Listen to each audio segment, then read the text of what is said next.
네, 2021 We will now begin the 2021 World Knowledge Forum Busan. Allow me to make a few housekeeping announcements. We are providing simultaneous interpretation throughout today's forum.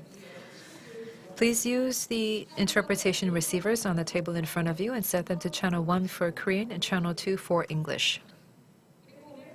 And also, we would like to remind you that we are in full compliance with the government's COVID-19 guidelines. I'd like to ask you all to please keep your face masks on at all times throughout the forum. Also, for the purposes of today's event, please turn your mobile phones off or switch them to silent mode to minimize any interruptions. Photography is not allowed inside our premises, so we ask you for your understanding.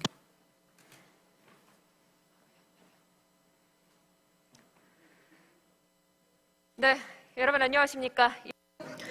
Ladies and gentlemen, welcome to all of you for coming to the World Knowledge Forum Busan. Allow me to introduce myself. I am at MBN. My name is Chung Ah-young. I'm in charge of the weekend evening news. Welcome. It is a pleasure to meet you all. The World Knowledge Forum, beginning in September 14th to the 16th, has been held for 3 days in Seoul successfully, and today we are holding it here in Busan, the capital of Northeast Asian maritime sector. We are hosting this in a hybrid manner due to the guidelines for COVID-19, but we have many people present with us today on our YouTube channel online. Hopefully, by next year, we will be able to overcome the current COVID-19 restrictions so that we can invite everyone to our offline premises here. This year, the theme is held under something that is known around the world, carbon neutrality, or more specifically, survival strategy in the era of carbon neutrality. Right now, we are standing at a crossroads in terms of climate crisis, and together with scholars and thinkers from around the world, we would like to present the future direction, the future milestone for both our city and the world. With that, we'd like to begin 2021 World Knowledge Forum Busan with a video.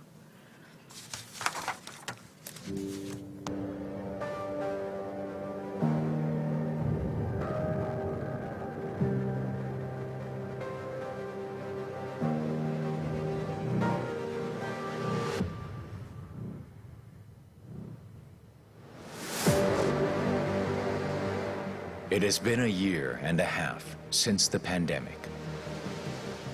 Humanity is facing a strange world full of contradiction and absurdity.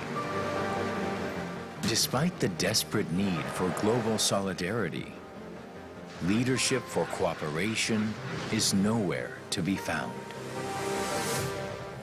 Historic emergency loans for Main Street. We need the money now. Governments poured in liquidity to overcome the crisis, only to amplify polarization and inequality. The ever-increasing pace of digital advancement instigates enthusiasm and protests at the same time. After the virus, the impact of the climate change currently threatens mankind. What kind of world awaits humanity in the post-COVID era? Now, as we are heading into the unknown, the World Knowledge Forum will become a compass of guidance.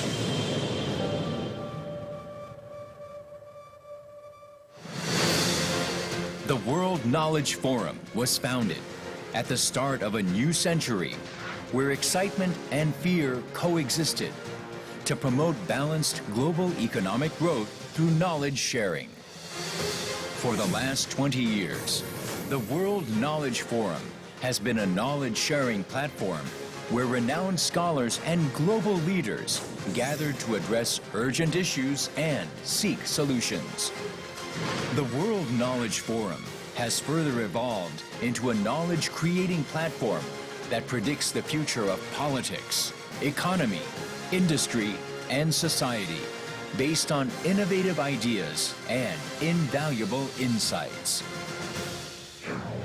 Since COVID-19, Humanity is heading into a world we have never experienced before.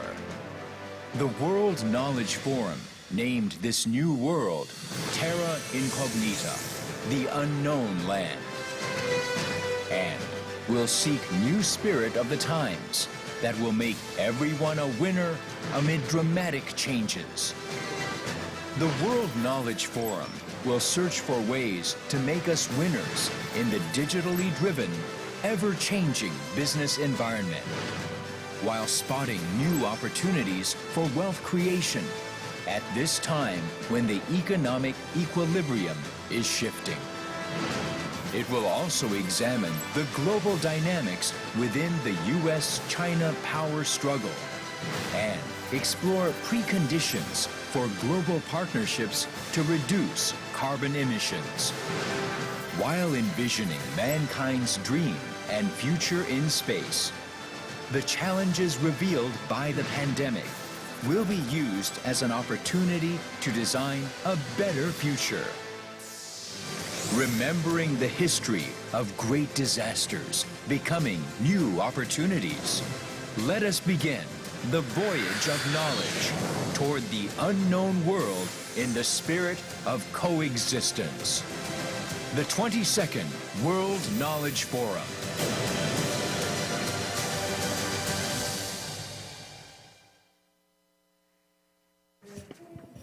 Thank you. We have started out with this forum with the World Knowledge Forum video.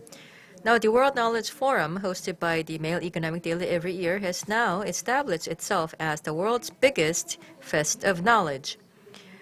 By sharing the knowledge and insight by the world's luminaries and scholars, experts, we were able to provide the opportunity to bridge the knowledge gap and also to lead more balanced economic growth and prosperity.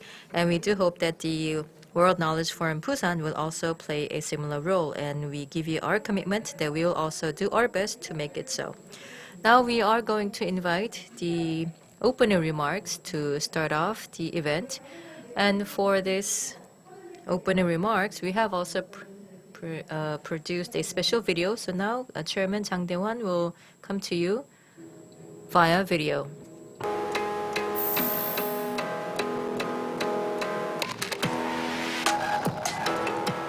Distinguished ladies and gentlemen, welcome to the World Knowledge Forum 2021. It's been more than a year since the COVID-19 impacted the world, and in this critical time, we are to have this year's forum in September.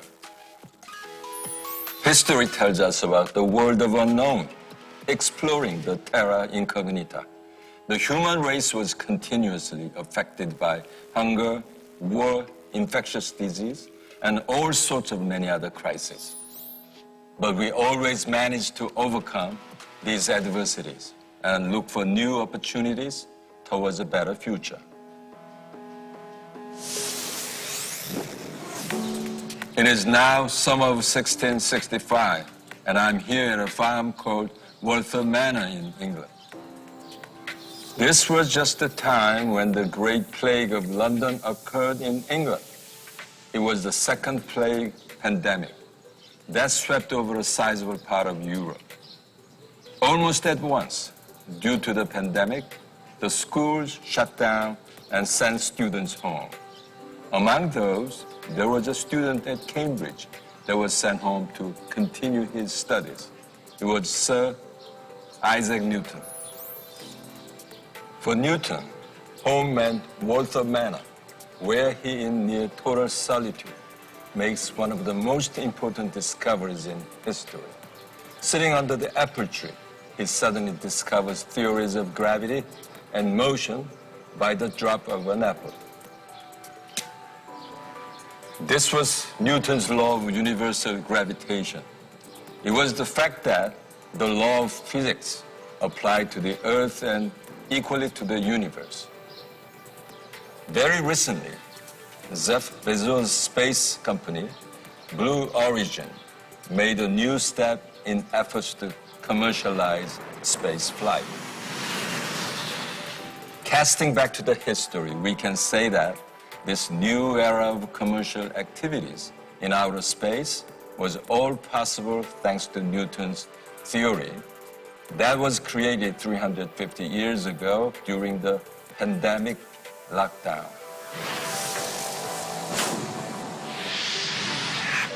Now we are here in Palma Nova, a town in northeast Italy.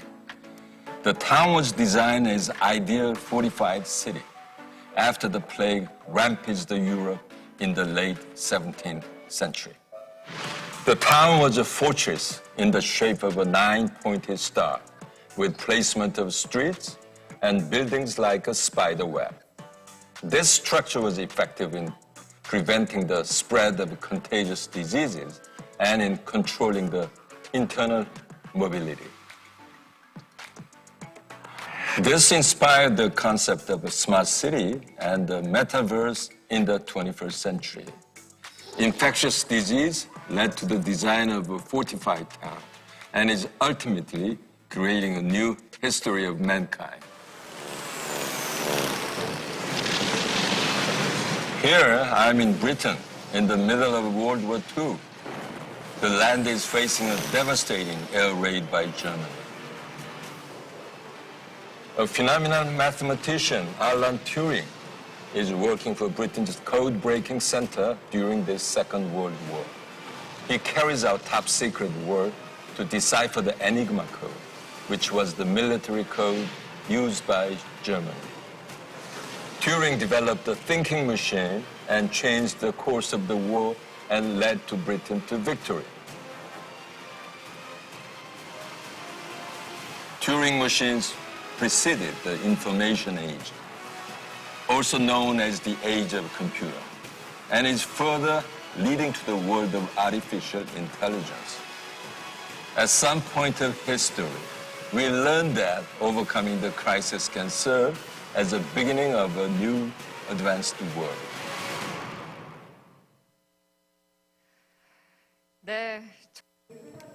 And now, ladies and gentlemen, the chairman of the Megyoung Media Group, now in order to communicate more effectively, he has traveled to the universe and then to Italy and the UK. And now here he is in person, so why don't we all welcome him with a big round of applause.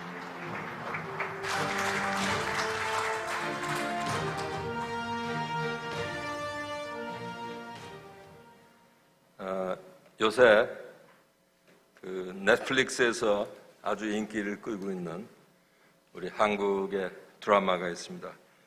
오징어 게임이라고 해서 이 오징어 게임에 그 선수들한테 끊임없이 위기가 닥치고 있습니다. 이거는 우리 전 인류에 해당되는 얘기고, 하지만 위기는 곧 기회를 제공합니다. 특히 새로운 시대를 준비했던 사람만이 기회를 잡아서 이기고 있다는 것을 먼저 말씀드리고 싶습니다. 이 코로나 시절에 우리가 여러 가지 고통을 당하고 있습니다. 한국에서는 다행히 사망자가 크지는 않습니다만은 전 세계에 약 400만 명이 넘는 사람이 목숨을 잃었습니다.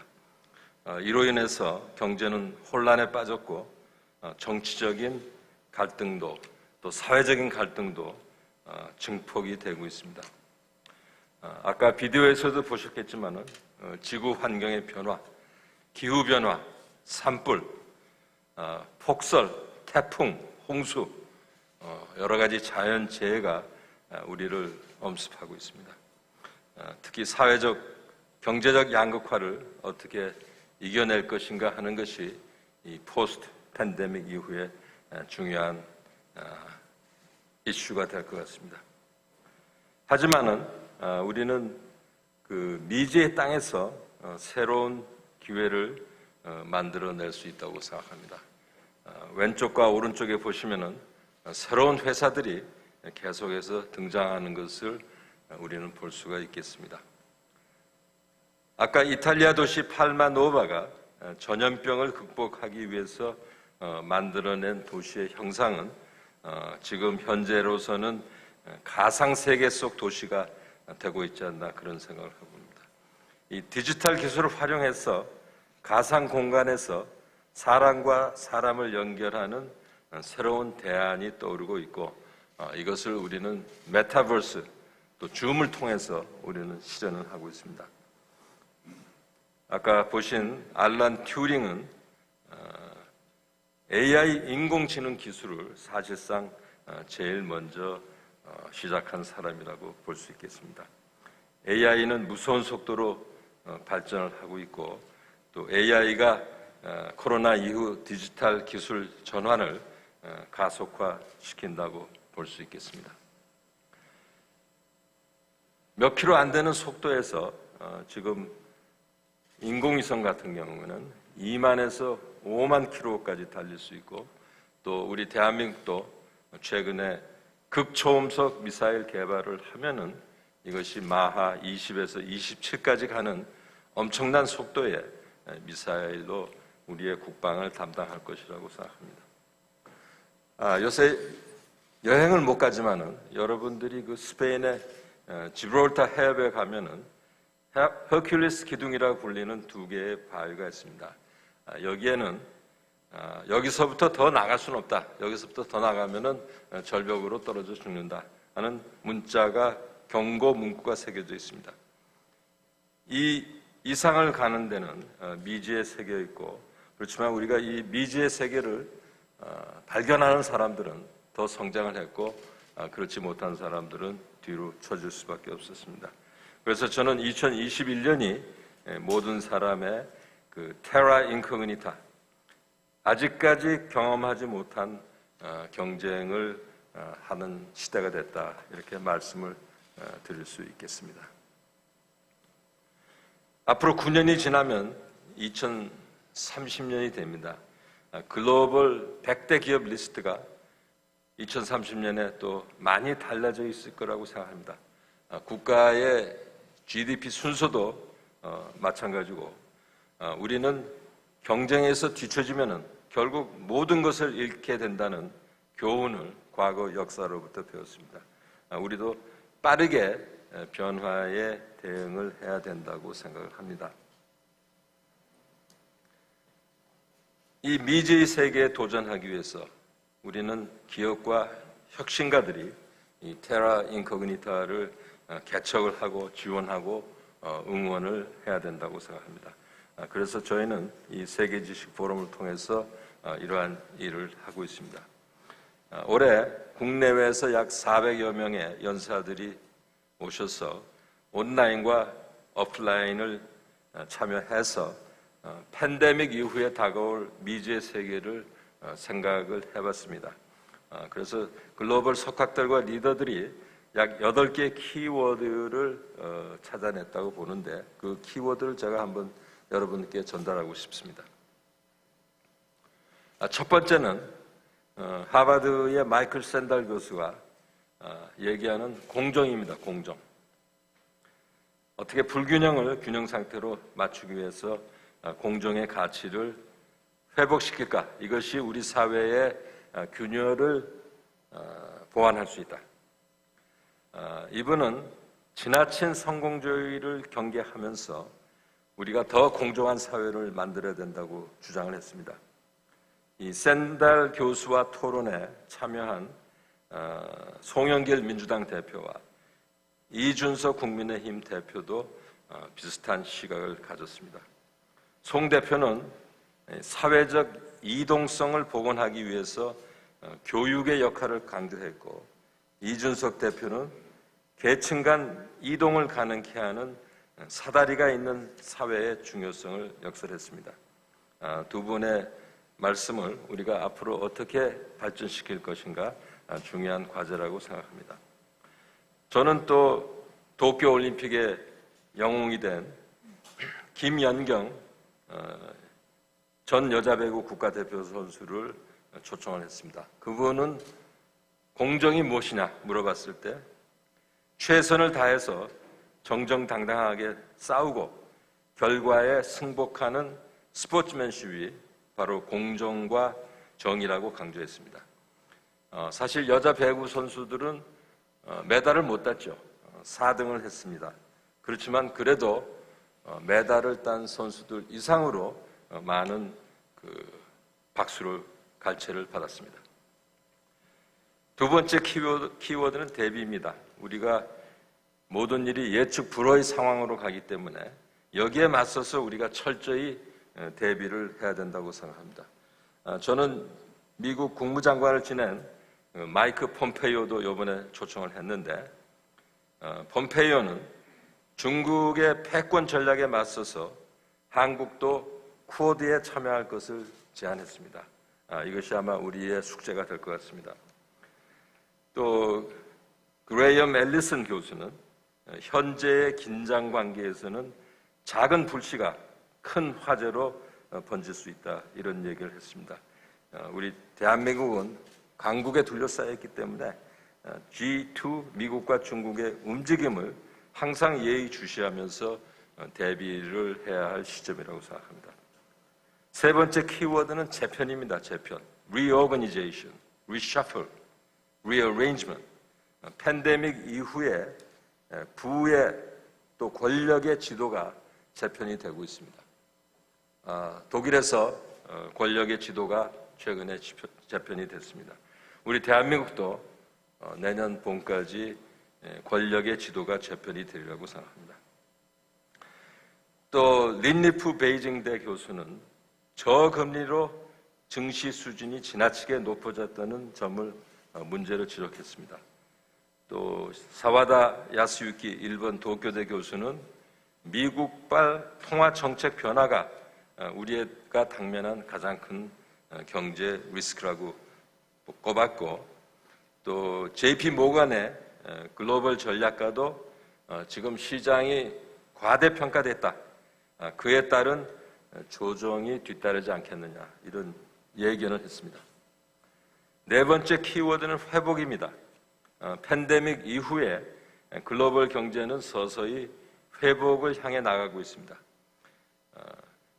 본격적으로 회복을 하기 위해서 팬데믹으로 드러난 글로벌 시스템의 취약성부터 우리는 보완해야 된다고 합니다. 여러분 생각을 한번 해보십시오. WHO, UN, OECD, 그리고 우리나라 인천 송도에 있는 국제 백신 연구소, 팬데믹을 위해서 뭘 얼마나 했는지 우리가 다시 한번 생각해 보면은 별로 기대에 못 미친다는 답을 얻을 수밖에 없습니다. 폴 밀그럼 스탠퍼드 교수는 팬데믹에 따른 영구적 환경 변화에 적응하기까지는 시간이 많이 걸릴 것이다. 인기 응경가주는 부족하고 팬데믹으로 드러난 사각지대에 대한 체계적인 보완이 필요하다는 주장을 했습니다. 다섯 번째 키워드는 여러분들이 잘 아시는 기업가 정신입니다. 스웨덴의 발렌베리 회장은 기업이 사회적 가치를 높이는 데 역할을 해야 한다. 이 사회적 가치에 대해서 우리 대한민국의 많은 기업인들이 요새 열심히 공부를 하고 계십니다. 맥켄지 글로벌 회장도 팬데믹 이후에 우리가 낡은 관행으로 돌아가지 않도록 리더십을 발휘해야 한다고 강조했습니다. 이 팬데믹은 전 세계 경제에 economic disruption, 경제의 붕괴, 경제의 혼란, 경제의 분열, 이런 것을 가져왔다고 생각을 합니다. 이 economic disruption이 나쁜 것만은 아니고 이 disruption을 통해서 우리가 더 많은 경제 발전을 할 수 있다, 이렇게 주장을 합니다. 특히 유니콘을 숫자를 찾아보면은 미국이 100개 이상, 중국이 50개, 한국도 10개에서 11개, 일본이 1개, 아까 이태리는 제로입니다. 여기서 앞으로 선진국과 중진국, 후진국의 차이가 많이 달라지리라고 저는 보고 있습니다. 여섯 번째 키워드는 속도입니다. 스피드. 팬데믹은 기술을 더 빠른 속도로 발전시키는 계기가 됐고, 기술의 변화 속도에 우리가 발빠르게 적응을 해야 된다고 생각합니다. 내연기관의 자동차는 지금 없어지고 있고, 전기차가 왔을 때 내연기관을 다룰 수 있었던 많은 기술자들은 잡을 잃을 수도 있습니다. 또 엑스프라이즈 재단 디아멘디스 회장은 2029년에 가면은 인간이 언어로 자연스럽게 대화할 수 있는 AI가 나올 것으로 내다봤습니다. 비트코인과 경쟁을 하는 이더리움 창시자는 10년 뒤에는 메타버스에서만 생활하면서 가상화폐로 거래하는 시대가 다가올 것으로 전망했습니다. 이 가상화폐를 기존의 금융기관은 두려워하고 있습니다. 그렇지만 가상화폐는 진행이 될 거라고 저는 개인적으로 생각하고 있습니다. 또 글로벌 흐름은 그 넷 제로 중요한 키워드가 되겠습니다. 오는 11월에 개최될 UN 기후변화 협약 당사국 총회를 대표해서 세계 지식 포럼을 찾은 나이젤 타핑은 반도체 기술의 기하급수적 발전을 의미하는 무어의 법칙이 신재생 에너지 분야에서 나타나고 있다. 또 환경 이슈를 간과하게 되면 차세대의 소비자를 놓치게 된다고 스위스의 네슬레 초콜릿 회사 사장이 이런 좋은 얘기를 해줬습니다. 다음에 우주에 관한 관심입니다. 우주가 우리의 기업가 정신을 미래로 이끌고 있습니다. 블루 오리진, 리처드 브랜슨이 만든 회사가 되겠죠. 이분은 제8의 대륙인 우주로 눈을 돌려야 된다. 우주야말로 여러분들이 찾는 테라 인코그니타가 되겠다. 또 나사에서 오신 분은 뉴 스페이스 시대 각국 정부 간 파트너십이 중요하다고 역설을 했고, 대한민국은 이미 나사의 프로그램에 조인을 해서 같이 협력을 하고 있습니다. 그러면은 부산에는 어떤 테라 인코그니타가 있을까요? 어디가 부산의 테라 인코그니타인가? 한번 생각을 해볼 필요가 있다고 생각합니다. 부산의 새로운 성장 엔진이자 이정표인 수소경제 허브 도시를 한번 생각을 해봤습니다. 부산은 수소 자동차는 물론 수소 경제의 또 다른 핵심 축인 수소 선박 산업을 키울 수 있는 최적의 도시입니다. 부산 북항 재개발 지역에 수소 선박 산업을 육성하고 수소 연료 전지 탑재 선박과 액화 수소 운송선을 만들 수 있다고 생각합니다. 암모니아는 수소와 질소만으로 이루어져 수소를 추출할 때 이산화탄소가 발생하지 않아 우리가 그린 수소라고 부릅니다.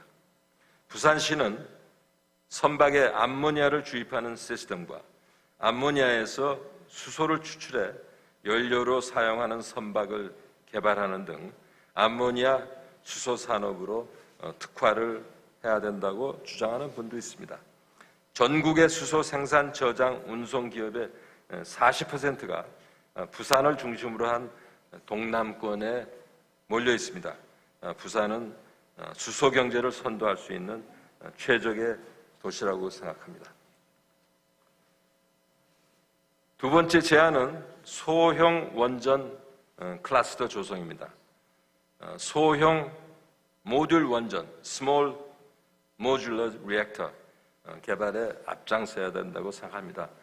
우리가 원전에 있어서 세계 최고의 기술을 자랑했다고 했지만은 지금 현재는 점점 사라져가고 있고, 여기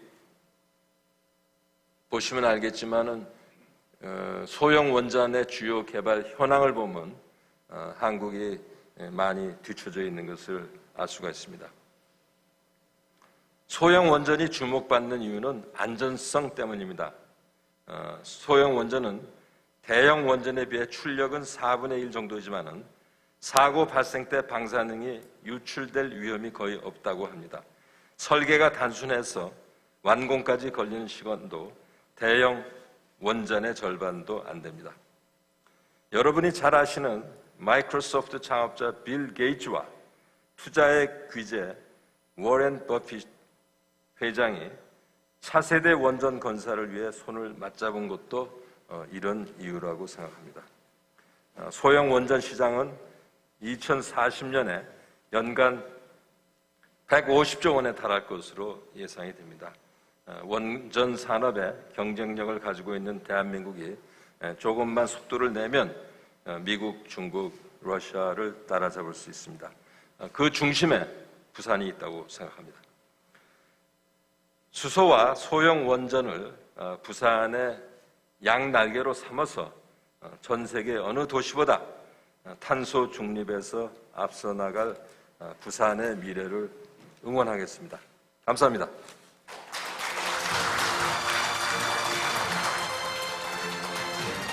네, 매경미디어그룹 장대환 회장님께서 환영 인사 말씀과 함께 부산의 미래 이정표도 함께 제안을 해주셨습니다. 회장님께 다시 한번 큰 박수 부탁드리겠습니다. 네, 이제 다음으로는 이 자리를 축하해 주시는 또 인사 말씀을 한 분 더 듣도록 하겠습니다. 박형준 부산시장님을 무대 위로 모시겠습니다. 큰 박수로 환영해 주십시오.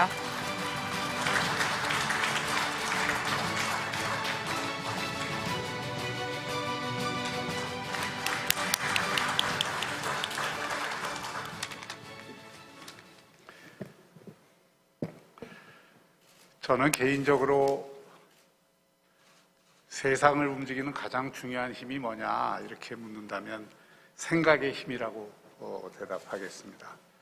결국 우리가 세상을 변화시키고 미래로 나아가는 데 있어서 생각의 힘이 가장 중요한 엔진이고 또 생각의 힘을 제대로 발휘해야만 우리가 당면한 문제들을 풀 수 있다고 생각을 합니다.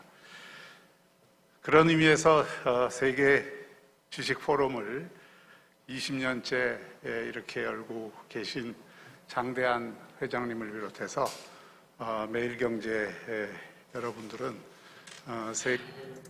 At the Megyeong Media Group for hosting this World Knowledge Forum for the last 20 years. You are at the forefront of the cutting-edge knowledge and expertise in the world, and you have worked tirelessly to try to harness this power of thought and the power of thinking. And I think that it was a very strategic hosting that you did. And in that regard, I would like to extend my congratulations to you on the hosting of the 2021 World Knowledge Forum Busan. And particularly on behalf of the citizens of Busan, I would like to thank you for hosting it here in our city. And I personally hope that this meaningful event will continue on in the years to come. The fact that we have former Deputy Prime Minister Hyun Oh-seok, who will be giving the keynote speech, and many scholars and thinkers from home and abroad who are going to be joining us both online and offline is quite meaningful. We are hoping to host the 2030 Expo. Through this Expo, we would like to mark the change pre-2030 for Busan and post-2030 for Busan. As the agenda for this Expo, we have set it as transforming the world, navigating towards the better future. This means that we would like to bring about a transformation for the world and head towards a better future and navigate, in fact, towards a better future. And that is our proposed agenda for this expo. And at the center of that is digital transformation along with carbon neutrality. In overcoming this climate crisis, we have to think about the future that we want to design for ourselves. The government has also announced carbon neutrality by 2030, along with various different countermeasures. But Busan is also working very hard. We have set our own vision as the first to the future green smart city Busan. And we have been working to transform our industrial structure through bold technological innovation. This is the foremost priorities of our city administration, both digitization and green transformation. Just now, we've had the opportunity to hear from Chairman Chang, and he provided lots of wisdom for us. The hydrogen economy, or CCUS, or carbon capture and use and storage. We are also going to work on developing those technologies ever further here. He also talked about smart nuclear power. In this era of net neutrality or carbon neutrality, we can continue to hone these different strategies here in Busan as well. Together with the different municipalities in Korea and the provincial governments, we will continue to work in solidarity. Along with that, for our city in Busan, In this era of carbon neutrality and also in the era of climate change, we also want to become a green smart city for the purposes of our people. And that is why we're currently working to fulfill our vision for a 15-minute city. This means that on top of carbon neutrality, we're going to actively make use of green smart technologies. And on that basis, our people here in the city of Busan would be able to access all manner of ease, convenience, and content, and different leisure and entertainment, and educational, various other livelihood-related facilities in a 15-minute radius. And that is the vision that we want to create to become a happier city for our citizens. This 15-minute city policy is something that we are prioritizing here for our Busan. And in realizing this, we are hoping to also host the 28th UN Climate Change Conference, or COP28, to be held in 2023. And we would like to host it right here in our city of Busan. We are also working to come up with specific plans to create a UN habitat city right here in Busan as well. And we believe that in the near future, this will enter into the implementation stage. This is the 22nd World Knowledge Forum. I think that its orientation and the vision that the city of Busan is presenting are quite aligned. And in fact, not just in the big picture, but in the concrete and specific strategies, we also share the same mindset. So I hope that you can continue to host this forum here in Busan so we can share different trends and the issues of our times. And with that, I hope that the World Knowledge Forum will continue to become a quality forum in the years to come. Congratulations once again. Welcome, and thank you very much. 네, 박형. Thank you very much, Mayor Park Hyung-jun. Thank you very much for the kind words.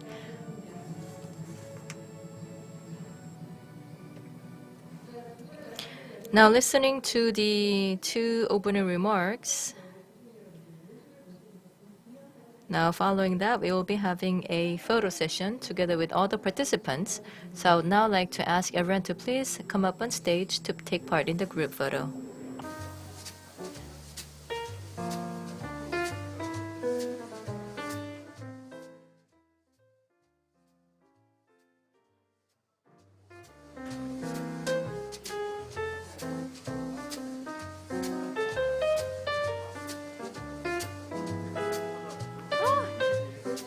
어서 오세요.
고맙습니다. 네, 고맙습니다. 기념사.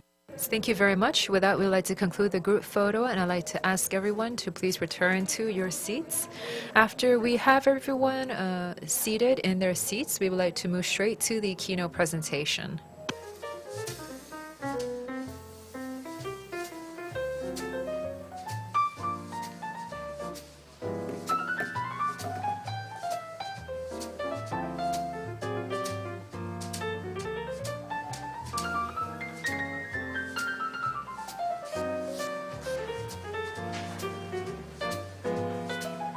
네, 자리가 정돈되는.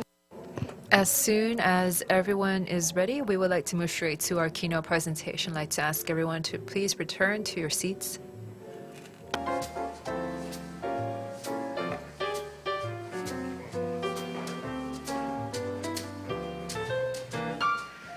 네, 이제 기조연설 Now we would like to move into our keynote presentation. For our keynote speech, it will be delivered by Hyun Oh-seok, former Deputy Prime Minister, Minister of Economy and Finance, and the chair of the ESG Committee, a GS group. Please give him a big round of applause.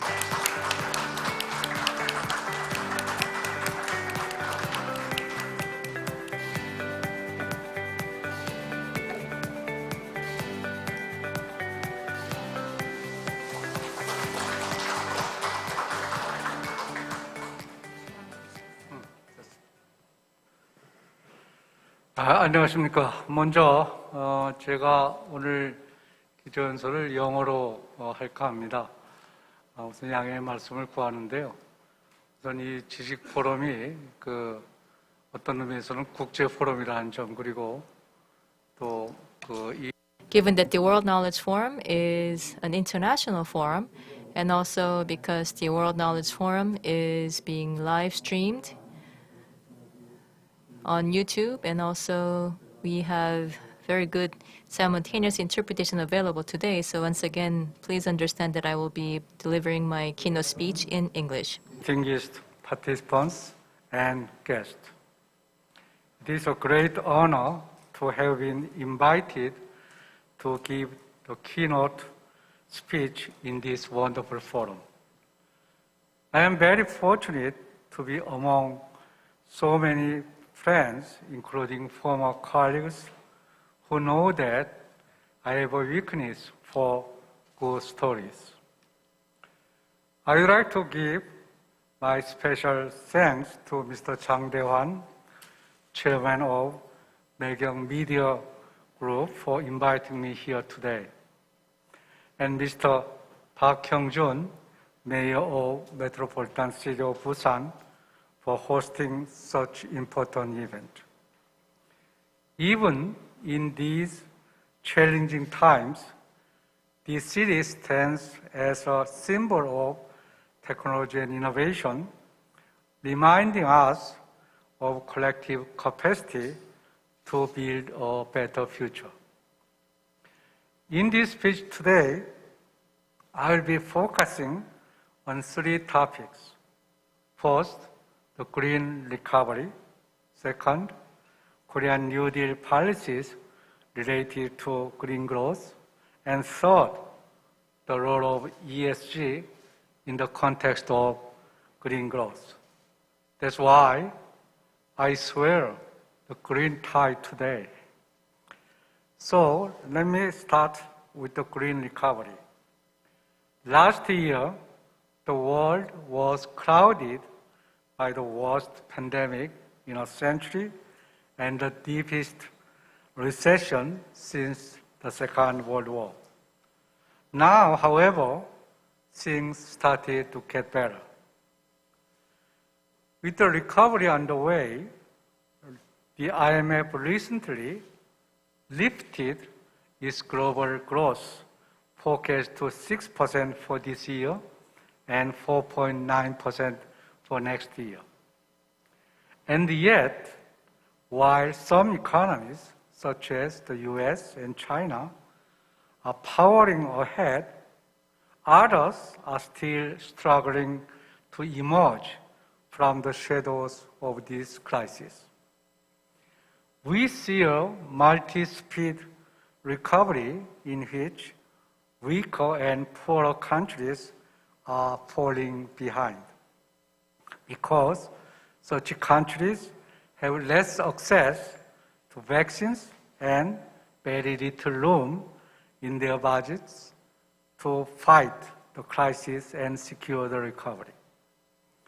We also see a multi-speed recovery within countries themselves.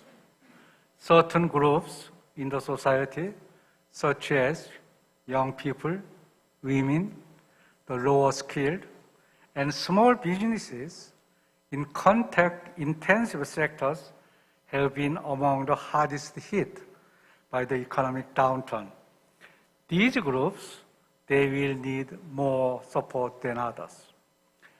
However, while making such efforts would be critical to heal the economic scars of the crisis, it will only take us so far.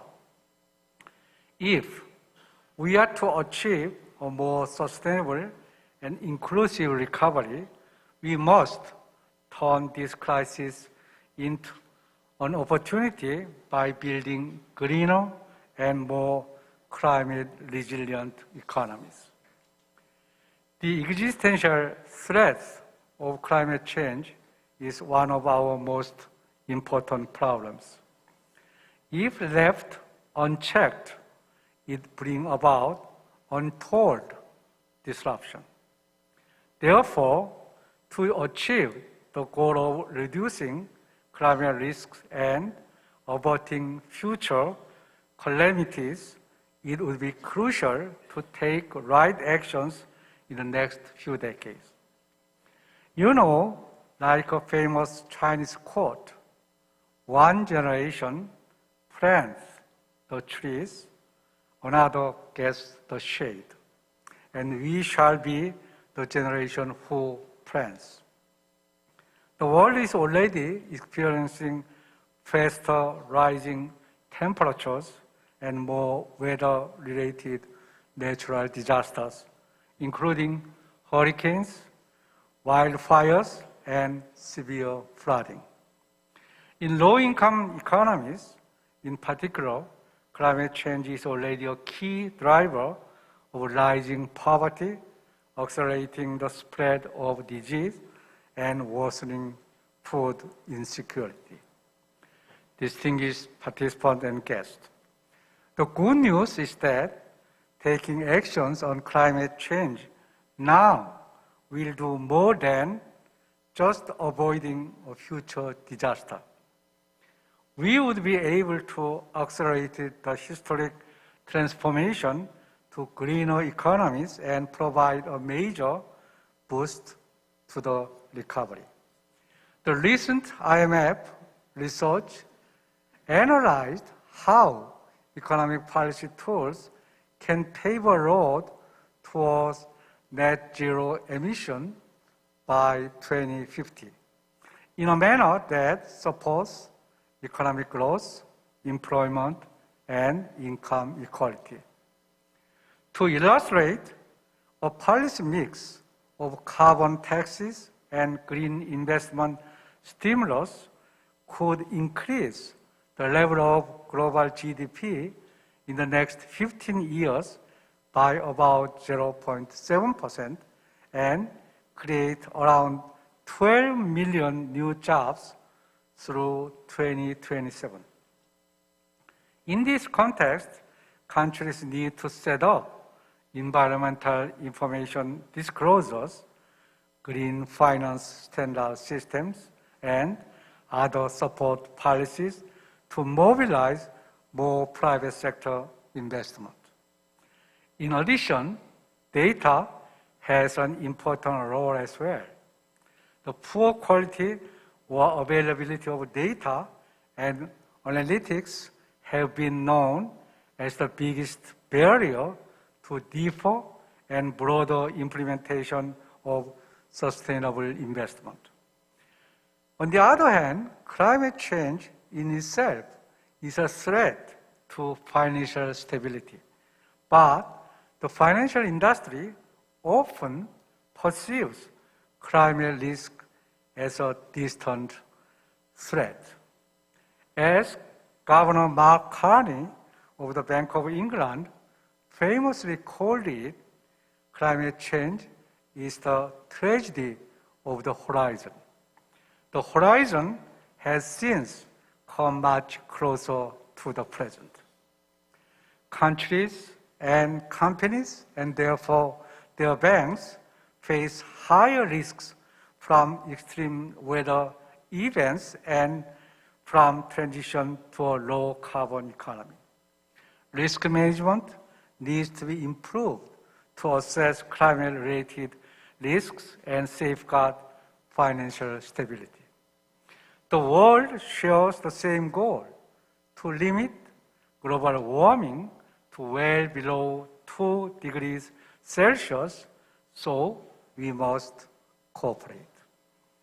The international community also needs to set up to provide the climate finance and technology transfers that developing economies need to enhance their own climate efforts. Another immediate priority is to improve the quality of climate disclosure and to harmonize global green finance standards everywhere. And we need to share best practices across borders. This is essential for the world and for financial stability. One thing is clear, only by working together, we can foster a green recovery and resilient post-pandemic world. I look forward to our discussions on this topic. Distinguished participants and guests, let me now move on to the next topic and talk briefly about Korea's efforts to induce the green recovery. In July last year, the Korean government introduced the Korean New Deal, a new national development strategy. This strategy has 3 main pillars, including the Green New Deal, Digital New Deal, and strong social safety net. The Korean New Deal rightly seeks to develop new growth drivers and increase inclusiveness in the future.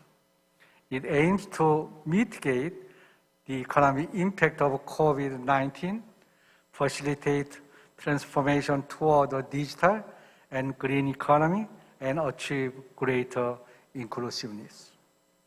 The Green New Deal, in particular, aims to accelerate the transition toward a low-carbon economy and achieve net zero carbon emissions by 2050. Key projects include investment in energy infrastructure that promotes energy efficiency and reduce emissions, such as renewable energy, green remodeling of school buildings and rental houses, installation of electronic vehicle charging facilities, and fuel subsidies for hydrogen vehicles. The pledge for Korea to achieve carbon neutrality by 2050 is an important step forward. The Korean Green New Deal kickstarts progress toward the neutrality goal, as well as charting a post-COVID-19 recovery path for the Korean economy.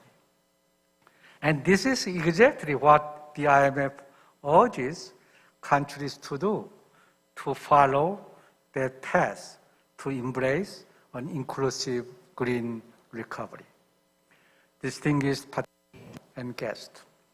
Now, I would like to discuss about the last topic of this speech, the ESG, environmental, social, and governance issues. ESG is a trend we can't afford to ignore. Back in the 1970s, the notion of being green was largely a fantasy. The revolution had begun, but it took decades to take hold. However, it is a different story today. This year, the pace of green change has rapidly accelerated as a byproduct of the pandemic. Car usage plummeted, and business and long-haul holidays were suspended, deferred, or canceled. Some of this travel is unlikely to return even with a successful vaccine program. These trends have their corollary in investment. Being green is becoming so ordinary that a 2020 study by the US SIF Foundation, the membership organization focused on sustainability, found that roughly 1 out of $3 invested in the United States, or $17.1 trillion, has a sustainable mandate. That is a lot of green. Furthermore, the trend has been driven not only by the investment industry, but also by its clients.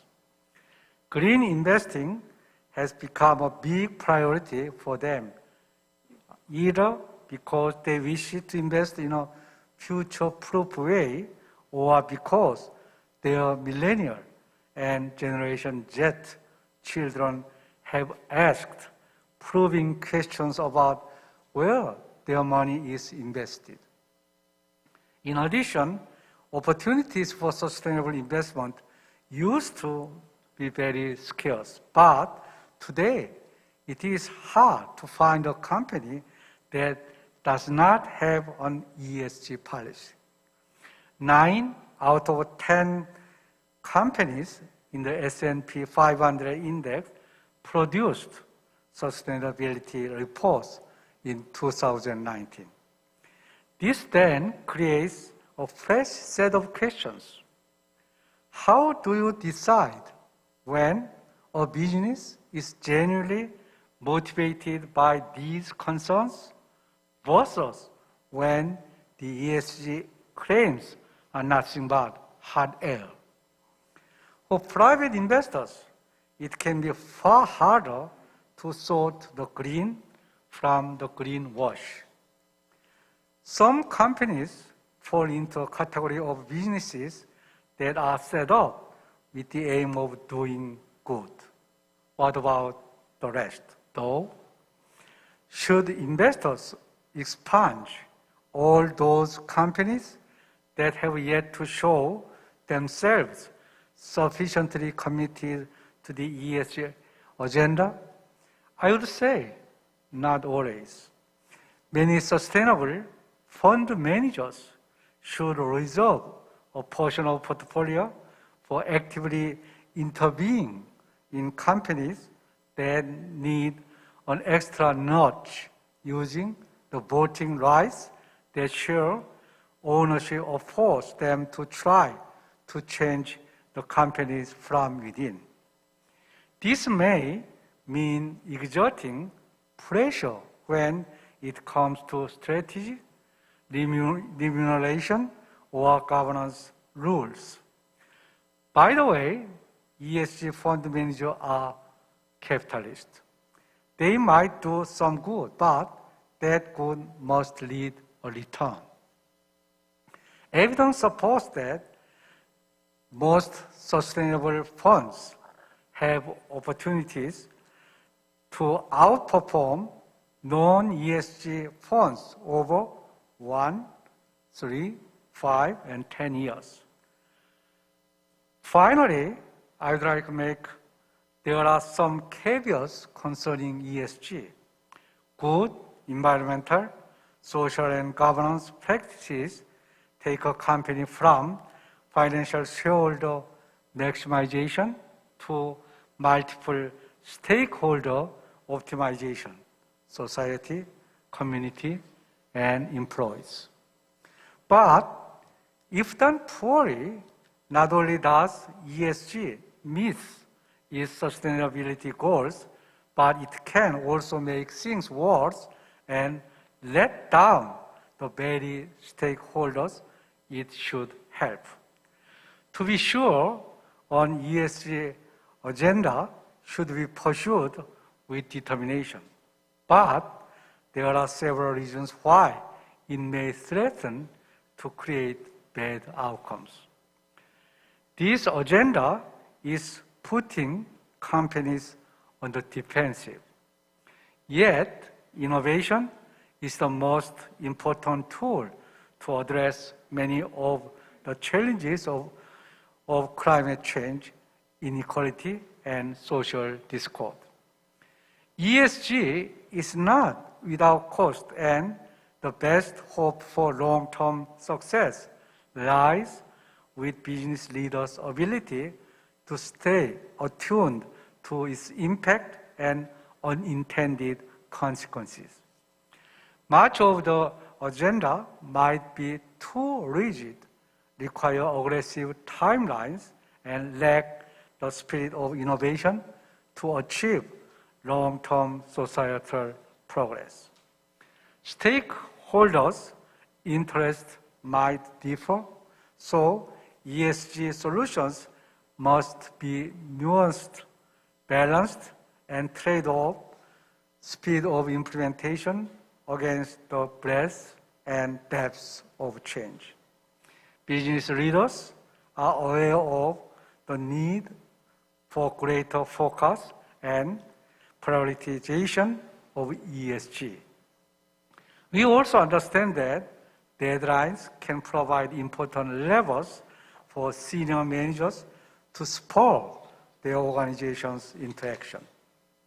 Business leaders must resolve ESG concerns in the ways that do not set corporations on a path to failure in the long term. They must have the boldness to adopt a flexible, measured, and experimental agenda for lasting change. And they should be ready to push back against the politically led narrative that wants imperfect ESG changes at any cost.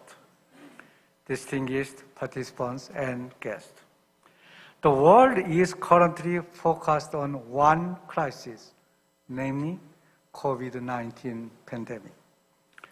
Timely quarantine measures have limited the spread of disease, while a forceful stimulus package has provided support to vulnerable households and firms. But locking on the day after is another crisis, slower moving, perhaps, but equally critical. I'm talking, of course, about climate change. We've known for years that urgent actions is needed, but it is perhaps even more apparent now in the wake of this pandemic that we shouldn't mess with so-called Mother Nature. Moreover, the two crises are interlinked because some of the economic policy decisions taken today will affect climate outcomes tomorrow. Looking ahead, Korea is gearing up its efforts to help its people recover towards a better future. No institutions or individuals can stand on the sidelines in the fight against climate change. We must all act to address the social and economic consequences and seize the economic opportunities that a new, greener economy can bring. The day after can be a greener and more sustainable one if we keep up the momentum on this issue with the principle of the ESG, even as we are being challenged by COVID-19. Thank you very much.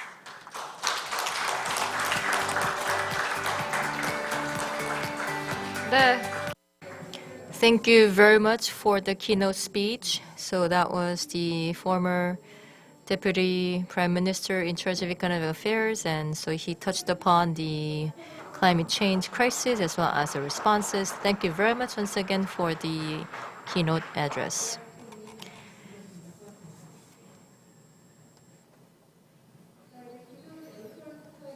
And now, ladies and gentlemen, following the keynote speech, we will move right along to session 1.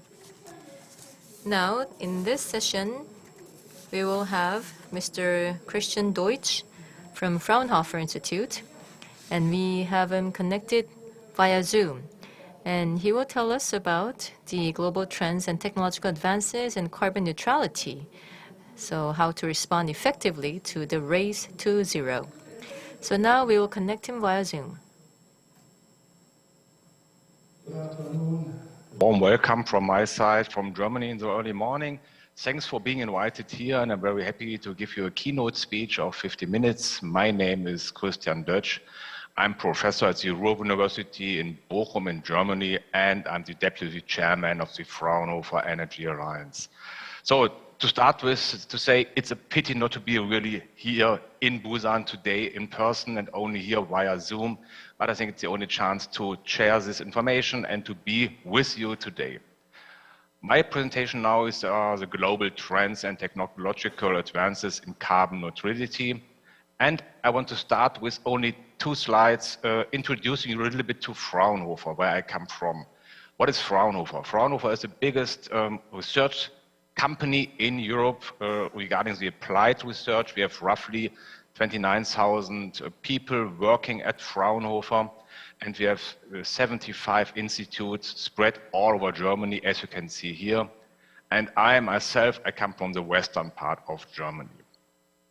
Our budget is roughly 2.8 billion euro, and more than 70% is coming directly from contracts with industry and with public financed projects here in this way, and we have only a low share of basic funding.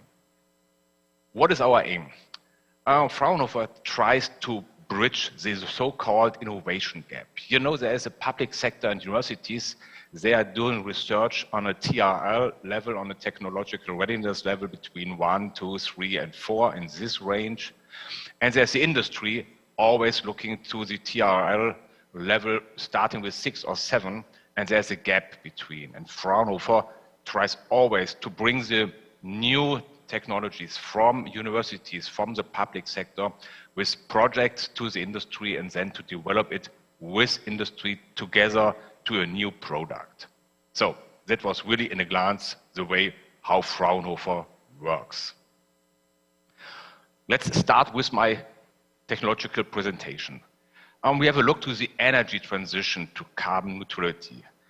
From the European and a little bit more from the German perspective, I want to say we have 4 different phases of the energy transition. This figure comes from Germany. I think it's fitting to most European countries, not perfectly the timeline, but the steps from 1, 2, 3, and 4. And it's not so different to other countries in the world. So I try to explain it a little bit more general. In phase 1, there we are starting with the basic technologies. This has taken part in Germany between the 90s of the last century and 2010 this century. It was the expansion of the renewable energies. That means, in our case, mostly wind and solar energy. And we have introduced more and more efficiency technologies. You know, we have the same technologies like LEDs and so on to save energy. This is a part, phase 1, is more or less done. We have to proceed in this way, but this is on a good way. Now we are in phase 2. We call it the system integration. If you start with introducing this volatile renewable energies, there's no problem to integrate this to the energy system.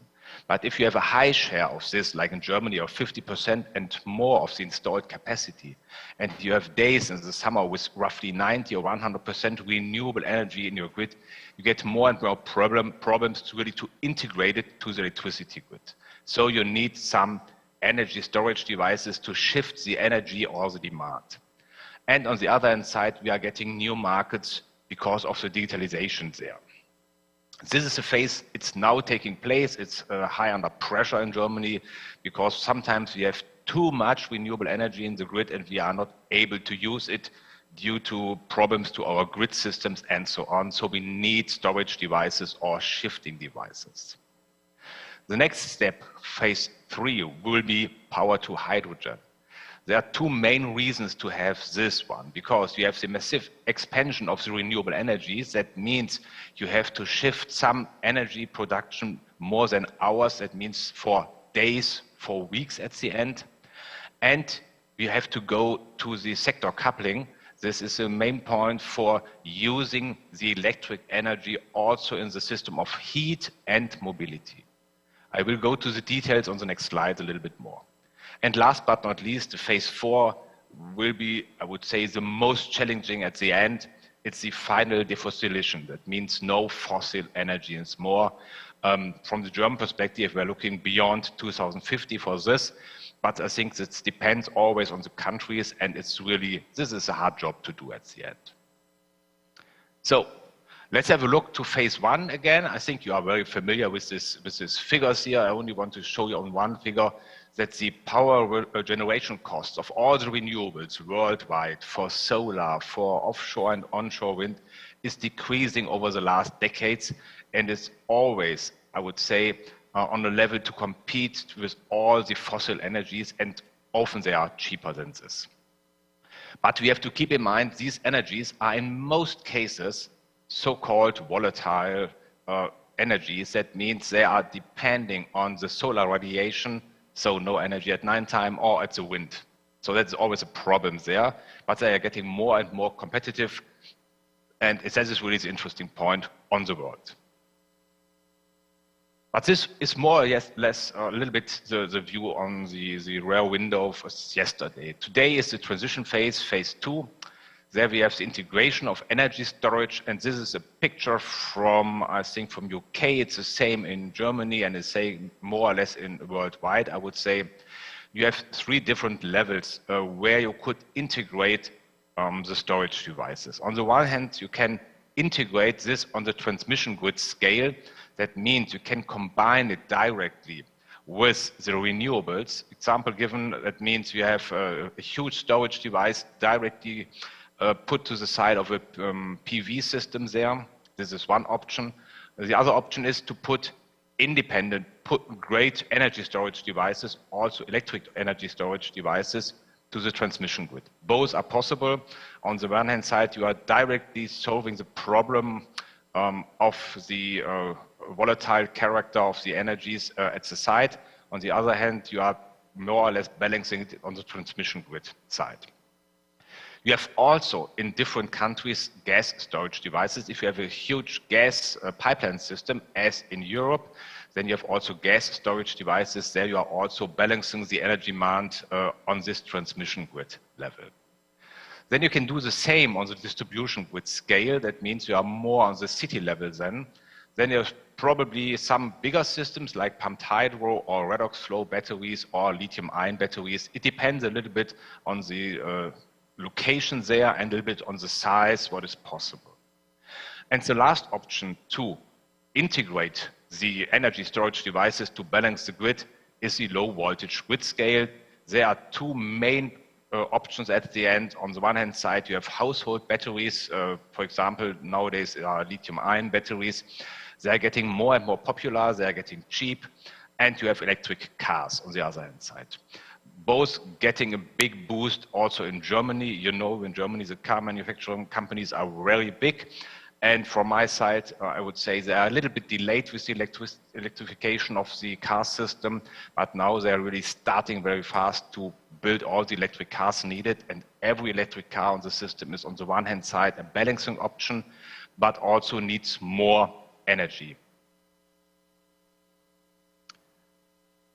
Let's have a look to phase 3, the sector coupling. This is the next step. We are looking in the next 5 to 10 years to increase this part. That means we have to couple the electricity, the renewable electricity coming from solar and wind with our heat and cold system on the one hand side. This is the first one mentioned here.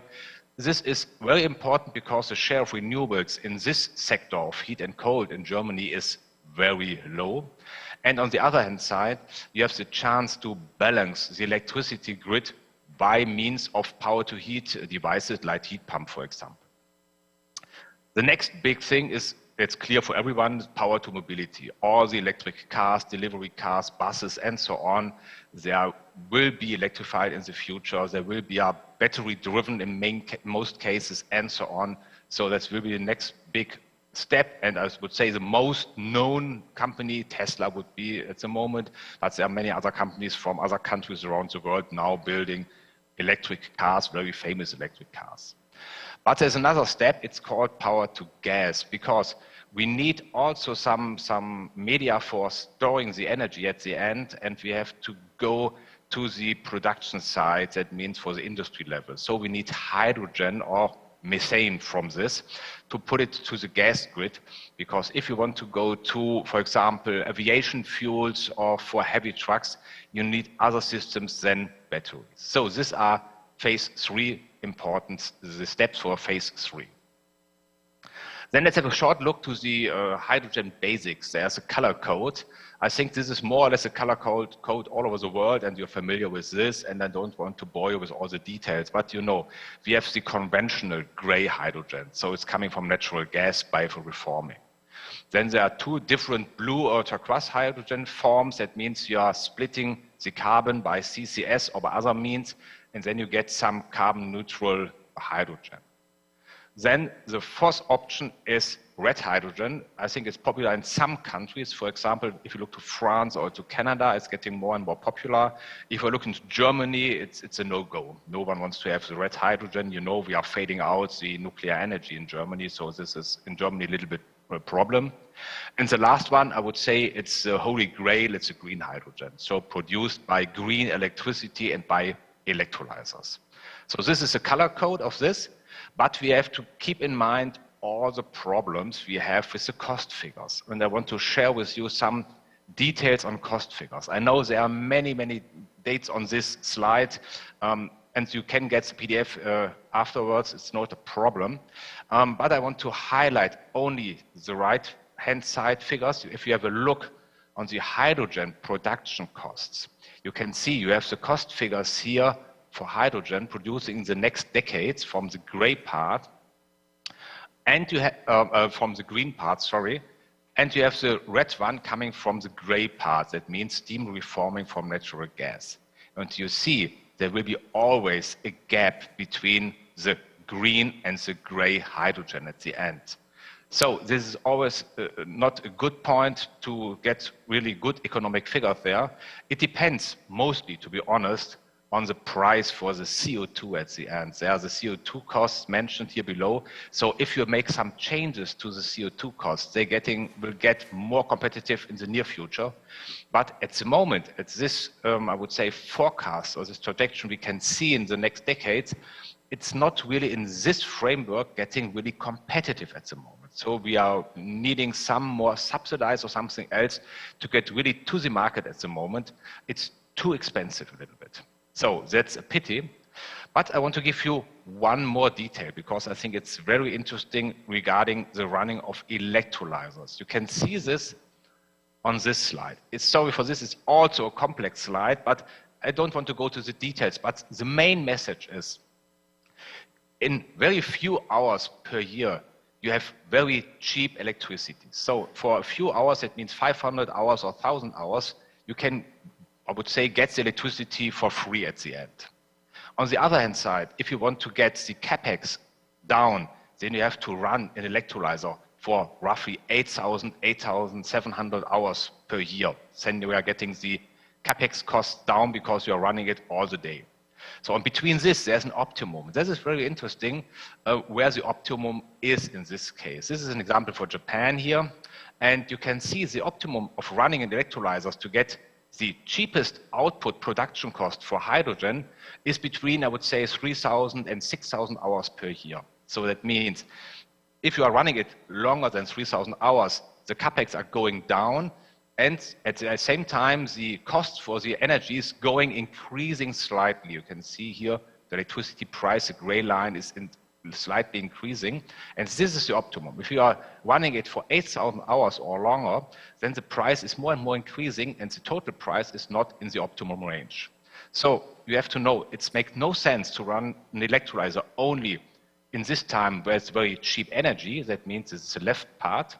Then the total costs are too expensive. And on the other hand side, it makes no sense to run it really 24/7. Then you are running here in this part and it's getting too expensive. I think the detailed figures, that means 3,000, 6,000 hours, it depends on the country, on the economic figures and so on. So there will be some changes to South Korea, to Germany and so on. But the principle is also in Germany the same. So I think this is a really interesting point to see this. Then only one thing to the hydrogen strategy from the EU is, I think the EU is always focusing on hydrogen. I don't want to go to the details here. And you are familiar with different parts, what you can do with the hydrogen. You will get the hydrogen out of the renewable energies, and you can convert it at the end for the, I would say, industry sector, for the petrochemical sector. You can go to the mobility sector for aviation and marine, and probably for some roads. And on the other hand side, you can use the electricity directly also for mobility, for rail and road, or for heat and cold. So the hydrogen is one option to go to this, I would say, purple sector more. With everything else, what is on the green sector, you can address directly by electricity. To give some figures here to you, what is the hydrogen use in the EU in the next 30 years? You can see above for transportation, this is the biggest chunk. We assume something about 130 gigawatt electrolyzer capacity is needed. The next one is for heating and power for buildings with more than 100 gigawatt. And another big chunk is a blue one. It's for the energy industry. That means we have here for steel companies, for the chemical industry, and so on. And the rest is more or less a little bit for power generation and so on. For steel, I want to show you my last slide more or less.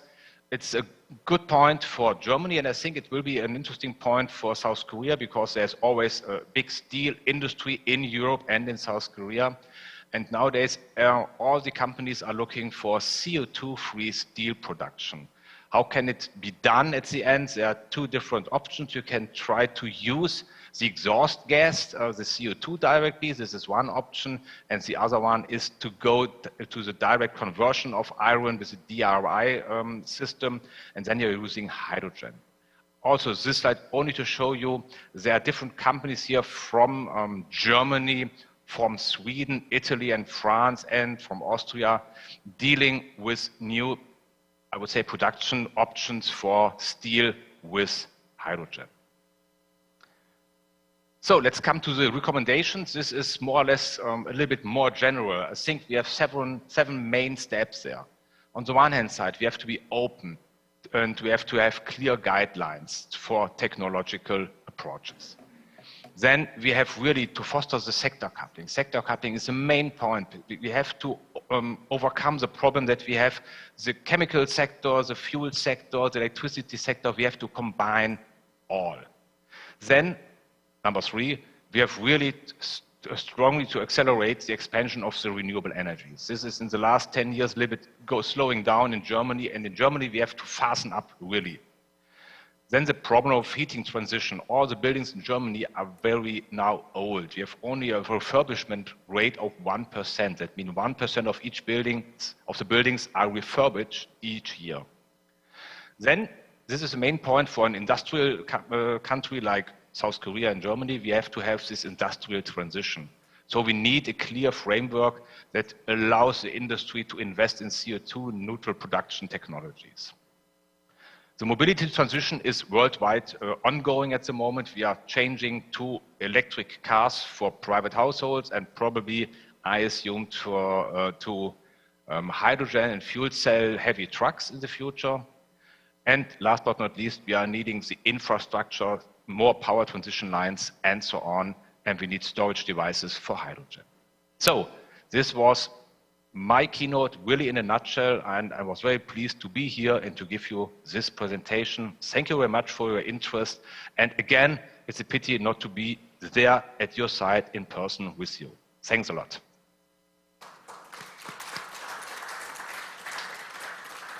네, 코로나19 상황으로 인해서 Well, thank you very much. So yes, it is indeed a pity that we are not able to receive you in Korea. Yes, I understand that it is very early in Germany. So thank you again, once again, to Professor Deutsch for your time and for your effort. Thank you very much. 마크 We will now move on to our next presentation. We would like to hear from Mark Darley, the president of Marine and Offshore at Lloyd's Register Group. He's going to talk about the great transformations or the new changes in the shipbuilding and marine industries. He has come here to Busan from the UK, and he's joining us offline on stage. Please give him a big round of applause.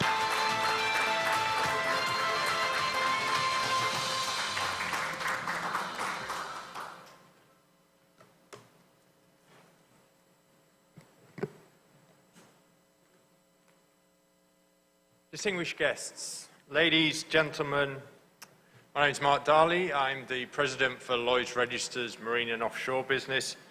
I truly am honoured and delighted to be back here in Busan and join you today at this event and really share my insights on the changes in the shipbuilding industry and the future, really, for maritime. Now, there's no question that the organisers have brought together a very esteemed group of industry leaders, and we've already heard some great insights.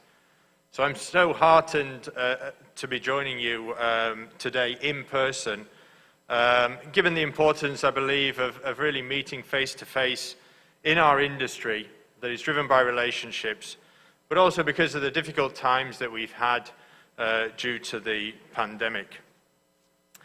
Now, in Chairman Chang's opening video, to be honest, it made me feel quite at home.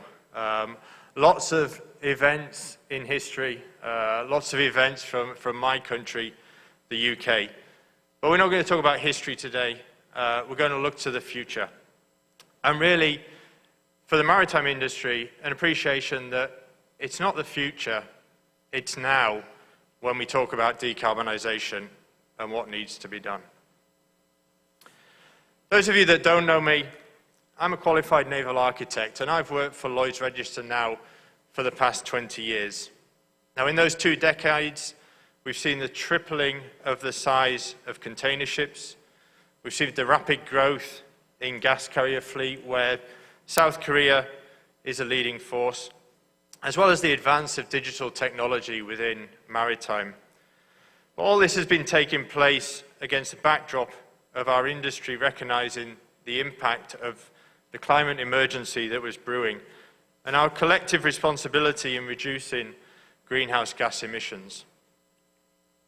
Now, shipping and aviation might not have been part of the Paris Agreement back in December 2015, where a goal to limit global warming by 2 degrees compared to pre-industrial levels was agreed. But our industry, and particularly more recently, has become more and more focused on this challenge and involved more and more on how we can work together to address it. Now, much of that impotence really has been driven by the regulators. In 2018, the International Maritime Organization adopted an initial strategy seeking to halve greenhouse gas emissions from ships from 2008 levels by 2050. In June this year, the IMO adopted amendments to MARPOL Annex 6 to introduce the EEDI, as well as operational carbon intensity reduction requirements. But what we've really seen since then has been a commitment and a drive within the industry, a drive from ship owners, from shipyards, equipment manufacturers, and other maritime industry stakeholders who are really determined to accelerate the drive to zero carbon fleet while finding ways to derive short-term improvements by doing things like optimizing fuel consumption and enhancing the operational efficiency of the vessels and fleets that we have today. Now, what we've come to learn in the most recent months really is that digital technologies are a key enabler in addressing maritime's sustainability challenges.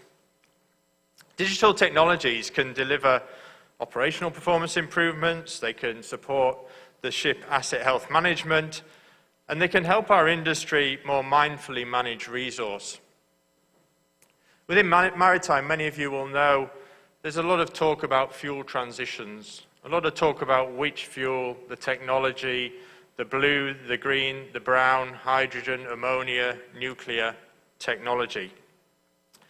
But I think if we take a leaf and learning from the aviation industry in terms of how digital technology can be an enabler, Even without changing any fuel, without changing any technology, just by harnessing the data and performing data analytics, the aviation industry cut their emissions by 20%. So this technology and this capability exists within maritime today, even before we start looking at future fuel networks and future technology. But what we as an industry need now is really a decade of action. Calling for new technologies, new systems, new solutions, and this means we must harness the digital tools at our disposal while investing in developing new ones. This decade of action must also be one of innovation, and our digital take-up will be a factor in our decarbonisation success as a maritime industry, but also the cost and commercial impact of decarbonisation on maritime. Now, the good news is that the maritime sector's not alone in decarbonising. Many other industries, from construction and steel manufacturing, as well as other transportation sectors such as aviation and automotive, are having to navigate to the journey of decarbonisation. And I think there's much more opportunity than maybe we're embracing today to learn cross industries as all of us look to address and tackle decarbonisation. Within our industry, many stakeholders are working on initiatives to accelerate the pace of this transition. There's the Getting to Zero Coalition, where around 150 companies are looking to ways to speed up maritime shipping decarbonisation and the development and deployment of commercially viable deep-sea zero-emission vessels by 2030. Within the finance sector, there's greater scrutiny on how we're doing things with initiatives like the Poseidon Principles, which apply climate change criteria to shipping finance. Across geographies, supply chain stakeholders are collaborating on pilot prototypes to evaluate how our industry can commercialize some of the technology, the nascent technology that's coming into maritime. Now, a good example of this is the Castor initiative, where Lloyd's Register is collaborating with Samsung Heavy Industries, MASC, Yara, MAN Energy Solutions, and the Maritime and Port Authority of Singapore on an ammonia-fueled deep-sea tanker that we believe will be the world first. Now, it's not the only project. We're also working here in Korea with KSOE and HMD, the Liberian Registry, and POSCO on a liquefied CO2 carrier as carbon capture and storage and the economy of carbon trading becomes a reality.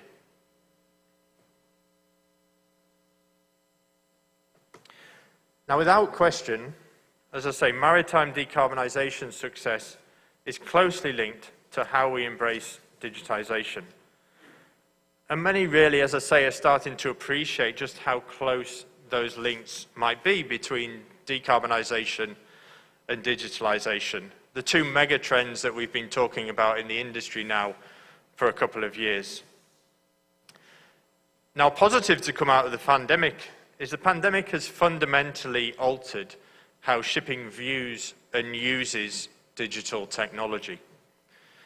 We saw that with the uptake of remote surveys that enabled our industry to keep those critical supply chains open during the pandemic, and how we engage with technology to optimize our existing fleets and vessel operations like never before.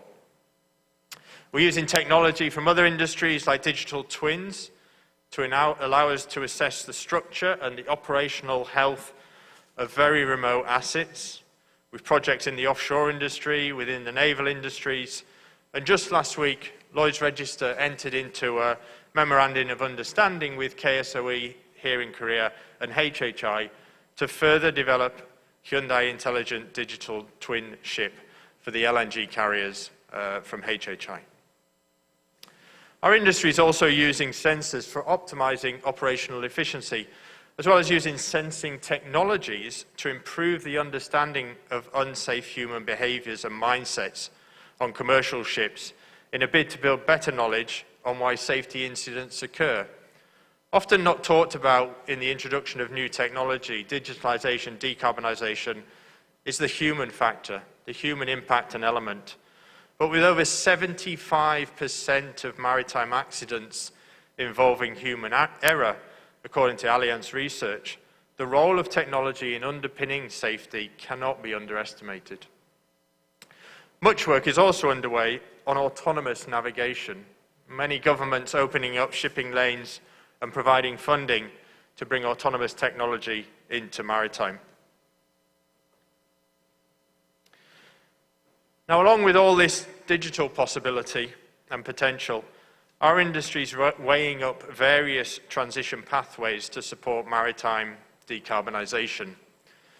Now, as we all know, there is no single fuel, one silver bullet to solve decarbonisation in maritime. Decarbonisation will be contingent on trade routes, on vessel types, on operational profiles, individual company CSR, as well as the availability of future fuels. There are many energy sources that we can consider, whether those are brown, blue, green, ammonia, methanol, hydrogen, biofuels, and even nuclear as maritime addresses the decarbonisation challenge. Those ship owners ordering today, though, are really asking a question about future-proofing their tonnage in this complicated world of energy transitions.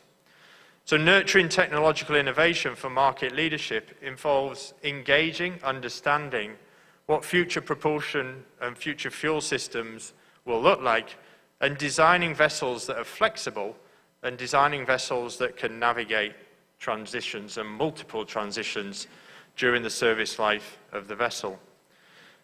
This means that shipyards offering ships today can give ship owners confidence that they can easily be modified tomorrow with that flexibility to adapt to the operational challenges that ship and shipping lines may have over the 15, 20, 25-year asset life of ships. Now, all shipbuilders are beholden to the dominant trends of digitalization and decarbonization. Shipbuilders' future performance will rely on how they and the industry at large adapt these changes. The years ahead bring significant opportunity.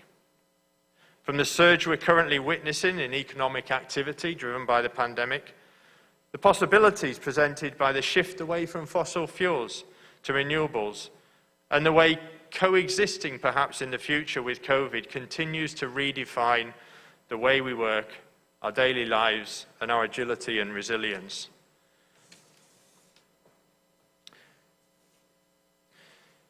Now, the only constant in life is change, are words attributed to the Greek philosopher Heraclitus. And these words are true today, I think, as they were in 500 BC. One has to wonder what the man who is known as the weeping philosopher would make of the current pace of change and what he would say about it. The speed of innovation has been rampant since the start of the Industrial Revolution in 1760. And that was the same year that my company, Lloyd's Register, was founded. And I think things are only going to speed up. Now, 3D printing is by no means new, but the emergence of steel bridges was a defining feature of our early industrialization. Now, just a few months ago, the first ever 3D printed steel bridge was opened in Amsterdam in the Netherlands. Now, it was created by robotic arms using welding torches to deposit the structure of the bridge layer by layer. This 12-meter long MX 3D bridge was built by 4 commercially available industrial robots and took 6 months to print. The structure is open to pedestrians and cyclists. It has more than a dozen sensors to monitor the stress, the strain, the movement, the vibration of the bridge, the temperature across the structure. And for me, this project is really a standout example of multi-disciplines and multi-technologies coming together and redefining how we've done things in the past and building back better. As I said, our world is beholden to change, from alterations in consumer behaviors and societal expectation to redrawn trade patterns and consequent impacts that will come on the shape and the size and the capacity of the world fleet. But the future is coming fast, but the future is full of opportunity. And we all have a role in defining what that future looks like. So what does it mean for this industry? Now, owners will be looking, as I say, to ship owners to have the capability, the capacity to support those future fuel choices while prioritizing safety and efficiency. The pandemic, as I say, has also accelerated the appetite and acceptance in maritime for digital solutions. Korea is the world leader in green and smart ship solutions, with facilities across the country's yards already today embracing AI, big data, the Internet of Things, and machine learning. And there's a growing desire for autonomy and shipbuilders to innovate, looking for ways to improve their designs and production systems in pursuit of competitive advantage. Yards are also very mindful that resources must be used well to ensure asset life is maximized. And these efforts can be supported by, again, offering that flexibility. And given the scale of the challenge ahead, we do need, however, to find ways to support and foster those first movers and encourage an appetite within the industry to innovate and invest. Now, finally and positively, work is well underway in this innovation and investment area. And certainly has been accelerated, I'm pleased to say, post the pandemic, as the industry proactively now, rather than just regulatory, but proactively looks to address the opportunities of decarbonisation.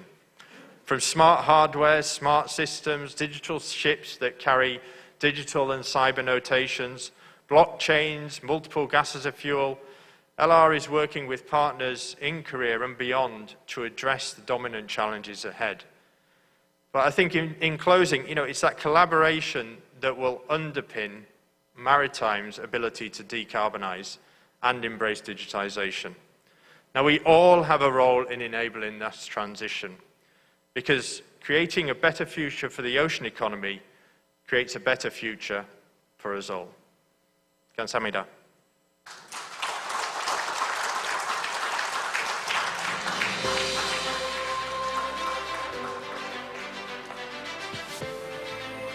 달리 대표님의 That was our second presentation by Mr. Mark Darley. Please give him another big round of applause.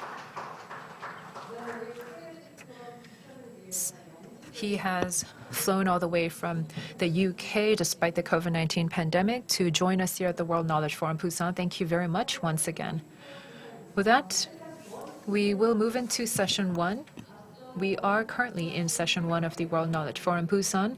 We were able to hear from speakers in Germany and from the UK to talk about climate transformation in the era of carbon neutrality, different changes that we are witnessing in different industries. Now we'd like to hear from different panelists. 4 panelists will be joining us, experts who are going to provide us with more in-depth expertise.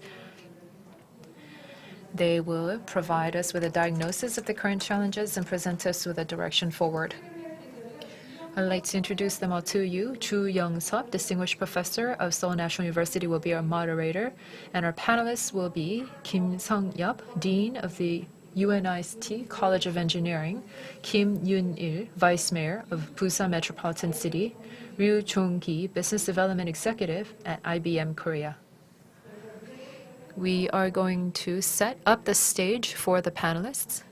Yes, please join us on stage. 네, 제가 호명을 All right, now as just introduced, we have Professor Chu and Dean Kim, as well as Vice Mayor Kim, and also the executive of IBM Korea, Mr. Ryu. So we'll be having a general discussion panel with the 4 distinguished panelists. Now, this topic is about carbon neutrality. So we would now take a look at how to pursue carbon neutrality. So now I would like to hand over to Professor Chu. Yes, hello everyone. Now we will begin the panel discussion in this session 1. Now, as was just introduced, I am Chu Young-sub, Distinguished Professor of Seoul National University, and it is a great pleasure for me to be presiding over this panel discussion. And before beginning this session, allow me to briefly introduce the three experts on carbon neutrality. So now then, first, sitting to my left from the Busan National Institute of Science and Technology, the Dean of College of Engineering, Professor Kim Sung-yup. And then, sitting next to him, currently the Vice Mayor in charge of economy at Busan Metropolitan City, and it is Vice Mayor Kim Yun-il. And sitting next to him, at the far end, we have Mr. Ryu Jong-gi, Business Development Executive of IBM Korea. So now, the time having been delayed by about 20 minutes, I would like to proceed very quickly and also have a more compact and, how should I call it, more specific discussion so that we'll be able to come to specific solutions if we can. Now, because as you all know, the theme of this forum is survival strategy in the era of carbon neutrality. And especially for this session, the theme is Global Outlook on Carbon Neutrality. And on this theme, we have also heard from two speakers from overseas, Professor Christian Deutsch and also President Mark Darley. Now then, this panel discussion is for us to take stock of Korea based on what we have just learned regarding the global trends. Now, as you would all know, carbon neutrality is about now the emitting of the carbon, and it's not to just turn the carbon emission to zero, but it's about offsetting the carbon emission so that there would be net zero of emission. And actually, as long as people exist, then this would apply to everything. So not only for vehicles like the electric vehicles, but then also, again, as you would know, in a larger picture, then about 31% of global carbon emission is coming from manufacturing. And Korea is a manufacturing powerhouse, meaning that emission reduction would be an inherent challenge to Korea. And then 27% comes from the power generation sector. And then now for us to grow food, like for example, livestock and agriculture. So that takes up about 19% of the emission. And then also the transportation, land, air, and sea.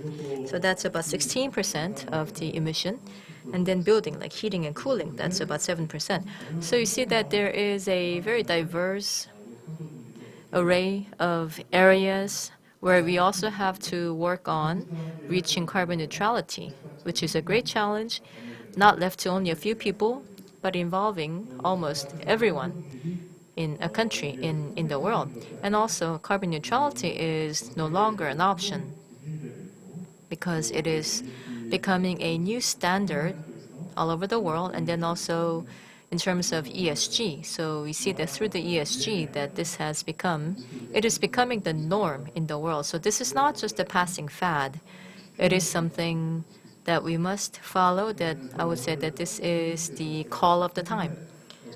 Now then, this combination of three panelists, I believe that we have a very good makeup because now Professor Kim comes from the academia, from the research sector, because for carbon neutrality, what is the most important is R&D, technological development, because it's not something vague or ambiguous, but then it's about how we can find a technological breakthrough.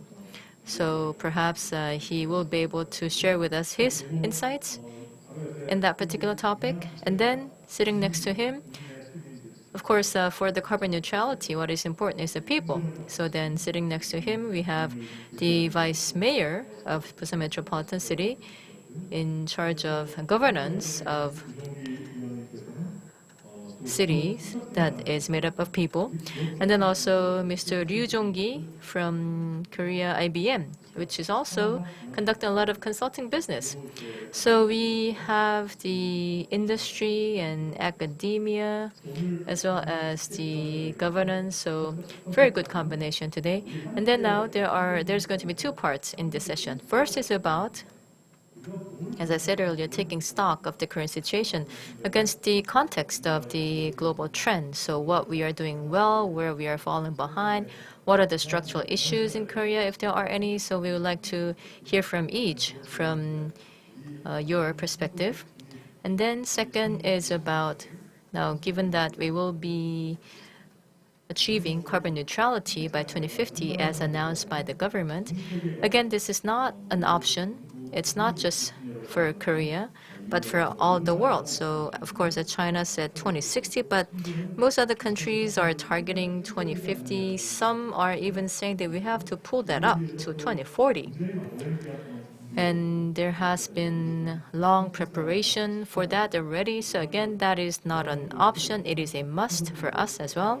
So then for us to reach carbon neutrality by 2050, then there's really no time to haggle over that this is right or wrong. It's more about how we can achieve this. So I would say that this is an urgent challenge where we have to discuss the how. So then let me start in the order of the seating. Then I would like to first go to Professor Kim, and can you share with us where Korea stands today? Well, yes, thank you very much. Now, for those who are sitting here today, then regarding the policies and the tasks for carbon neutrality, and then also the restructuring of the market and the reorganization of the industry that follow. So I'm sure that you are familiar with those issues. Now, given that I am the Dean of the Engineering College of UNIST, rather than such order, or rather than about the industrial structure, I would just like to focus more on the science and technology part. Now, 2050 carbon neutrality, for us to achieve that goal, then from science and technology, what we need is a great innovation, which I'm sure is agreed on by everyone. And now in the science and technology field, I would say that there is a great diversity of technologies. In other words, so it is like a blossoming of 100 flowers, meaning that there are so many different ideas being put forth, and also a lot of efforts are being made to achieve and realize those ideas. And of course, Dr. Christian Deutsch mentioned from Germany. So whether we will be moving to green hydrogen or blue hydrogen, and also perhaps just because of the status quo, are we just going to maintain the gray hydrogen? Anyway, so there is a fierce technological competition regarding those different options as well. And then also regarding the carbon neutral technology, everyone is in the early stage, meaning that there is no one dominant technology. In other words, if there is a dominant technology to be developed, it will end up dominating the market. It will also play an important role in creating a virtuous cycle in the market. And that is why all the relevant countries in the world are competing to develop such technology. Now then, against this backdrop, where does Korea stand? I mentioned that it is like 100 flowers blossoming. So Korea is working very hard in the carbon neutrality and also for the hydrogen economy, working very hard. We're doing well in some areas, not so well in some areas. We're number one in some areas. For example, the current thermal cell, now that is based on silicone, but then the next generation thermal cell, like the organic cell, Korea has world-class competitiveness. Likewise, for the petrochemical industry, the CCUS, so the catalyst, which is a core technology for petrochemical, now we are also number one. Then does that mean we can sit on our laurels? Not necessarily, because the moderator also has talked about where we fall short, perhaps. And I would say that our technology is now, for example, in the universities and also in the labs, like in the research labs, our technologies are world-class. But if we are to put them into practice in the industry for commercial purposes, for economic purposes, there are still high barriers, because where Korea is weak at is realizing and commercializing the technologies that are developed by talented researchers, so that we can also turn that into national competitiveness. So I would say that in terms of having that kind of system, so from the ideation to commercialization, our system is still weak. So that is where we have to work harder on. Thank you very much. So that is a very good observation. Yes, I do believe that for the carbon neutrality, technological innovation will be key. So then you also mentioned that Korea is doing well in some areas. That's very welcome news. But then what we are doing well, so core technology is our forte, but then now we thought that the commercialization, I thought that the commercialization would be very good. But then anyway, so then since you have mentioned that, then I do hope that we can also share some possible solutions about that as well. Next, we would like to hear from the Vice Mayor and ask him about the perspectives here at Busan and how do you see carbon neutrality. Now, as the mayor has mentioned in his congratulatory remarks that you have a lot of plans for the city of Busan. Can you tell us a little bit more about that and some of the current challenges that you are seeing right now? What are some of the difficulties? Because we are still at the starting point. And so, how do you evaluate the current status of carbon neutrality here in Busan? Yes, hello. I'm the Vice Mayor of the Busan Metropolitan City. I would like to begin with a preface saying that I'm not an expert when it comes to the climate change, so I would like to ask you for your understanding in that regard. When I talk about the current status of Busan, there's a 2018 figures of about 700 million tons. It's a little bit below 20 million tons here in Busan, so that's below 2%, which is quite minimal. And as the professor has mentioned before, in our case, rather than industrial, we see a lot of emissions coming from buildings and transportation because we are a big city, so we are seeing a lot of emissions in those sectors primarily. After last year, after the government announced its 2050 net zero vision, we at Busan are also working on that. We have commissioned a research. In the first half of next year, we're going to come up with a more specific target and specific strategies. We have to achieve net zero by 2050, but until about 2030, we want to achieve the interim target or some sort of an interim strategy that we want to achieve by that time, which is what other countries are doing. This 20 million tons, we are not sure whether this is something that we can completely trust because there are different statistics depending on the entity that produces those statistics, whether it be Ministry of Environment or etc. So in this process of compiling these statistics, there could be some questions that we would ask fundamentally. So this is something that we would have to check, first of all. And in that situation, we can think about remodeling buildings or doing hydrogen or overhauling the transportation sector, coming up with cleaner fuels and providing all these different support mechanisms, and those are stuff that we can do. But there's also something that we can do more fundamentally at the city level as a megacity. For example, we want to reduce energy, and yes, obviously we have to put in different measures in that regard. So, for example, the corporate level activities and also use electric vehicles and also do more rollouts of net neutral transportation vehicles, for example, but also in the production of new and renewable energies, there's such as wind energy, etc. There's some challenges that we have. So, for example, if we want to install several wind farms, there's difficulty because of the opposition from the neighbors and the residents living in those areas. Of course, we can do it at a region level, not at the city level, but our current energy supply system here is being done on a national level. So it's the national level of transmission and distribution of energy. So even if we were trying to produce it at a regional level, there could be some issues, especially with supply and demand and instability as well. And also, even if we were able to provide a regional production of energy, if we can ensure regional distribution and use of this energy, then perhaps it could be more efficient, but we don't know if that can be guaranteed. For example, with the distribution system that is currently in place right now in Korea, it's difficult to say whether we can ensure regional supply and regional production of power. if we can try to break this up and do it at a decentralized manner at a city level, that could be beneficial. As the expert from Fraunhofer has said, if we can come up with a two-stage level of power distribution and power production, that could be helpful for us. And so that is something that we should work on rolling out here at the city level as soon as possible. Another challenge that I want to discuss with you is I don't know exactly with the exact statistics, but in some of the Western nations with PV and wind energy,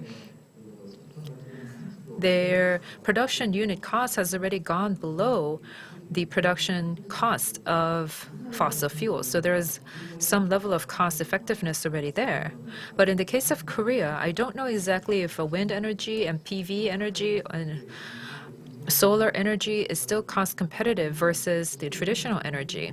If the cost effectiveness has not been met, that means that we are already behind other advanced nations, because even at this first stage, we are lacking the level of cost effectiveness in terms of these new renewable energies to try. And so this is something that we have to overcome to come up with a sustainable business model. Yes, thank you very much. I gave you a very short question, but that was a very comprehensive answer. So I'd like to thank you for that response. The statistics that we've heard is the global carbon emissions. Busan, because you don't have a very big manufacturing base, so you mentioned that much of the emissions comes from transportation and building sector, not necessarily from the industrial sector. And from what you have just said, the municipalities, maybe they can rely upon a decentralized kind of a network for power and propose that as an alternative. And you also mentioned whether these different statistics are founded on a solid foundation. This is not something that Busan can do on its own, but perhaps at a regional level, or maybe if necessarily at the national level, and also with the new renewable energy, because of this intermittency, that it's very important to ensure a kind of connectivity. Because we are sort of a peninsula, we're not connected with anyone. We're not connected with Japan or China. In fact, we're kind of like an island unto ourselves. Europe is connected with many different countries because it's a landmass, but it's not the case for us here in Korea. So you've talked about what we can do to try to overcome that. And you've also mentioned the different production unit costs of energy as well. So thank you for that. That was from the Vice Mayor. And so now we'd like to hear from Mr. Ryu and hear from the corporate side. 네, 안녕하십니까. Yes, good afternoon. This is Ryu Jong-gi from IBM Korea. Now, the former Deputy Prime Minister Hyun Oh-seok, he also mentioned this, but then now for the corporations, well, actually not for only for the corporations, but then for many of the stakeholders. So the corporations are getting a lot of pressure for the ESG. So environmental friendliness and also carbon neutrality, in addition to that, ESG, so social responsibility. So not just the investors, but then from all the stakeholders. So we are getting this kind of pressure. Now, for consumers, now they do say that they are willing to purchase more eco-friendly products, but we have yet to see that actually take place. And then also for the corporations and also for the supply chain, then much of the carbon emission is now from the upstream supply chain. So about 2/3 of them would come from the upstream, meaning that they source the raw materials for production. And then now from the downstream side, where they supply the products to the consumers, and that is about 1/3. But then the issue is now when we source the raw materials, in other words, from many different vendors, then also to supply them to the end users, to the consumers. Now, in the process of all this, for the corporations, they have little power to control the emission. So then all the different investors and the stakeholders calling for carbon neutrality or environmental friendliness and ESG. But for the corporations, we see that many of these are actually happening outside of their control, meaning that they also need some support from the government, then also the different stakeholders.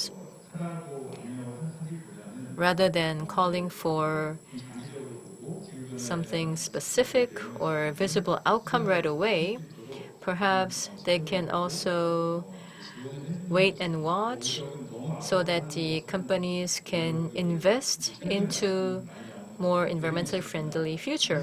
So if there is too much pressuring, then this could actually create a temptation for the corporations to fall into what they call the greenwashing.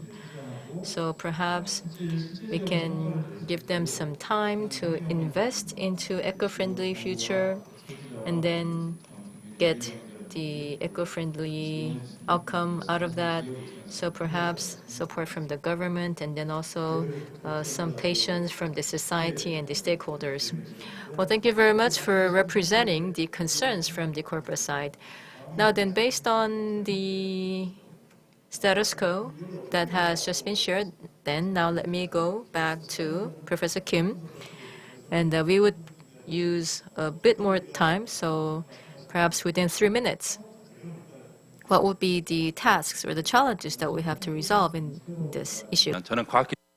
So I just mentioned science and technology, but if we were to look at carbon policies as a whole, we have to nurture good talent, so good brains. In the past, if you wanted to do science and technology, you just had to focus on that. But if it's carbon-related science and technology, this is different from the existing basic sciences and technologies. You have to, first of all, have a good understanding of the environment and also a good understanding of regulation and policies, different carbon trading mechanisms, offset mechanisms, the taxation policies, and the regulation of different related policies. So it's not just purely science and technology. So you have to have a good understanding of all of these different related sectors, and we have to nurture the right talent with that understanding. And secondly, because Korea has a very substantial percentage of manufacturing, it is true that we are very vulnerable when it comes to climate and carbon emissions. There's a lot of information that's out there, but for the corporations, especially for SMEs, especially in steel manufacturing and construction, there are many corporations who still do not have a good understanding of these carbon policies and what they should do to overcome the climate crisis. So there's a lot of information, but it's not all useful. So the experts have to quickly analyze the information that's out there and provide relevant and actionable information to the corporation so that they can better understand the current climate crisis and predict the future.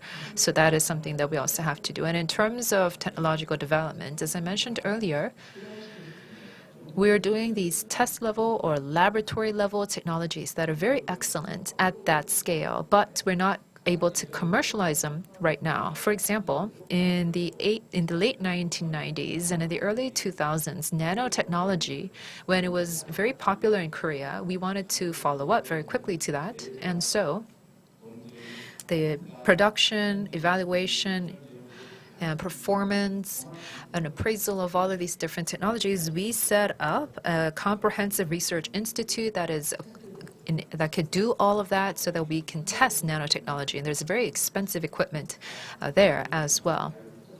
We have to do the same with carbon emissions as well. We have to bring in different technologies and different solutions from different entities and test them to see whether they're feasible and hopefully to see whether they can be commercialized and mass produced. So that is something that we can have it here in Busan, Ulsan, Gyeongnam area. And if we can do that, particularly because this region has a very strong manufacturing base, that would be very helpful.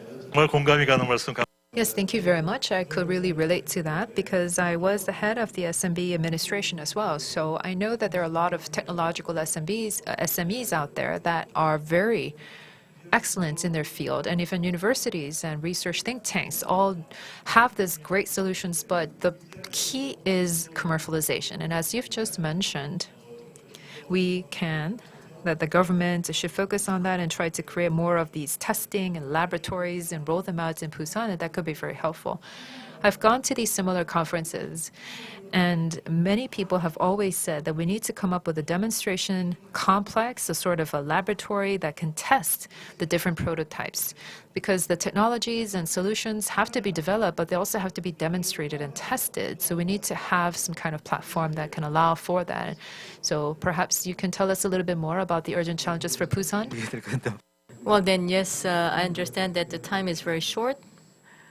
So we will spend 5 more minutes. Anyway, so then if I may give you a bigger picture then now, so as we were talking about the smart green, so the two large trends, it's basically about changing the societal system. In other words, it is not just up to one or two individuals or entities. So during the second industrial revolution, the coal and also the railroad. So they were the drivers of the industrial development. And following that, the internet, also the computers and the power. So, and in addition to that, the technological development ushered in the next revolution. And then the fourth industrial revolution is about all this plus the green energy to create new paradigm and new economy and new businesses. So again, it's not just about working on one or two fields in order to catch up with them. And also for my region as well, it is from this framework that we are preparing for the future. And then now, yes, you talked about the demo complex, and we also have the Eco Delta demo area, so that we can link all the different elements together for a demonstration. And then we do believe that we will be able to scale out some of the elements that are tested here. If I may add a couple more comments then for the Busan and also for the Southeast area. So we are heavy in the manufacturing as well as the steel making industries. And of course, this means that the carbon neutrality is also a pressing issue for us as well, because in the EU they're talking about the carbon border adjustment tax and so forth. So how we are going to overcome this type of, let's say, a tax barrier? So we need to give this more effort, and also from the industrialist side as well. And also, I believe that this is an opportunity for us to invest newly into hydrogen energy, renewable energy. So how we're going to identify and support such companies that do that, so that we can take leadership in this field. And actually in the field of Busan, in the area of Busan, we also have some companies that have specialty in this field. So for example, for hydrogen energy storage tank, and then also the fuel cells. So we believe that we need to discover the companies that have the potential to be the leaders in these fields. And last but not least, now the mayor also has mentioned this, but I believe that we also need to make the efforts to change people's lifestyle. So we need to, let's say, reduce the use of transport so that we can reduce the emission coming from transport modes. Maybe we can encourage people to walk more. So I believe that for the longer term, we also need to have such efforts as well. So that is where we believe that the demo zone will be more meaningful. So I would say that we need to come up with an infrastructure and a plan to change the society itself, so that we will be able to contribute to developing hydrogen economy in this region as well. Okay, thank you very much. And then now let me once again go to Mr. Ryu Jong-gi. As I mentioned before, if you can tell us about the future challenges that you can let us know at the corporate level. I talked about the different challenges facing companies just now in my earlier comment. But I think that when it comes to carbon neutrality and ESG and environmental friendly measures, the best way to help us get out of that is technology. So proven technologies such as green hydrogen, or you've also talked about small reactors or nuclear fuel. Because carbon will be emitted, so we have to isolate and capture and store carbon as well. So these different technologies that are currently being developed should be demonstrated quickly so that they can be deployed at the industrial level. And this structure and the efforts should be put in by the government and the different municipalities, because for the companies, they already have these current businesses and processes that they are engaged in. So it's not very easy for them to focus on something else entirely, and for them to divert their investment into a different process, and also if there are losses that are emitted from that, for them to try to come up and offset those losses would be very difficult. So for the companies, we have to understand where they're coming from, and we want to work together with the companies to overall achieve carbon neutrality going forward. Thank you very much. We've just heard from 3 panelists. That was a short time that we had, but as I mentioned before, we were able to bring in experts from the industry side and the academia side and from the government side. So for us to achieve carbon neutrality by 2050 is going to be very challenging and difficult assignment, but this is not a matter of choice for us. The world is currently working on this together, so this is something that we also have to work on, and this is very important for us, and it's the calling of the era. So we are trying to come up with different measures to do this at the industrial and academic and government level. I don't have time for a wrap up, but I think that all these different comments have been helpful for you as a reference going forward. With that, we'd like to conclude session 1. This is a very important calling of the time, so I hope we can all work together to achieve this. Thank you.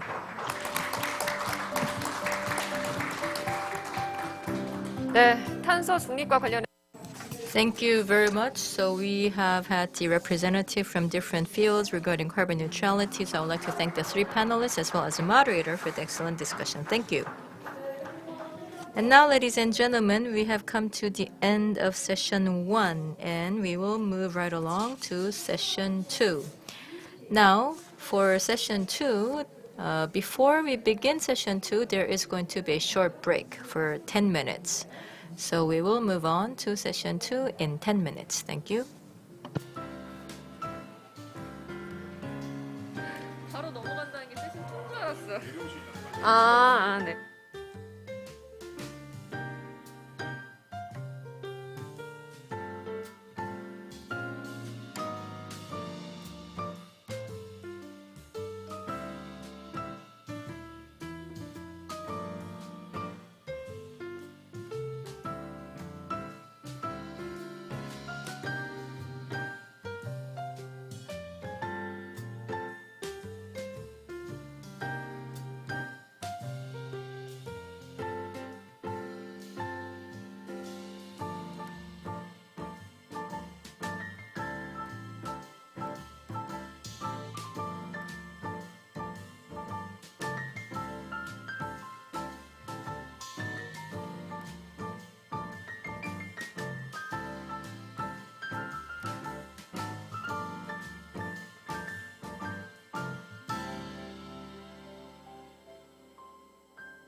네, 참석자 여러분들께 잠시 안내 말씀드리겠습니다.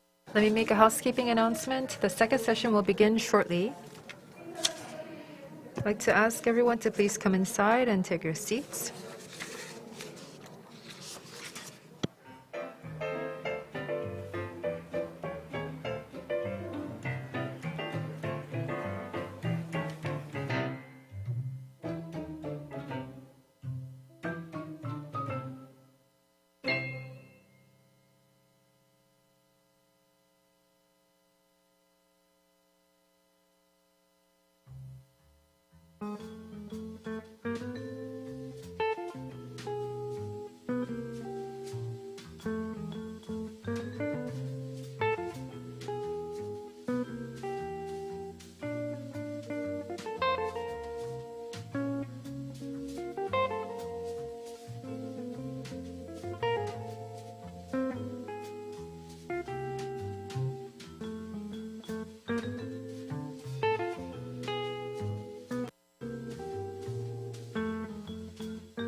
호자르 개발이죠? 이렇게 되는 거죠? 이렇게.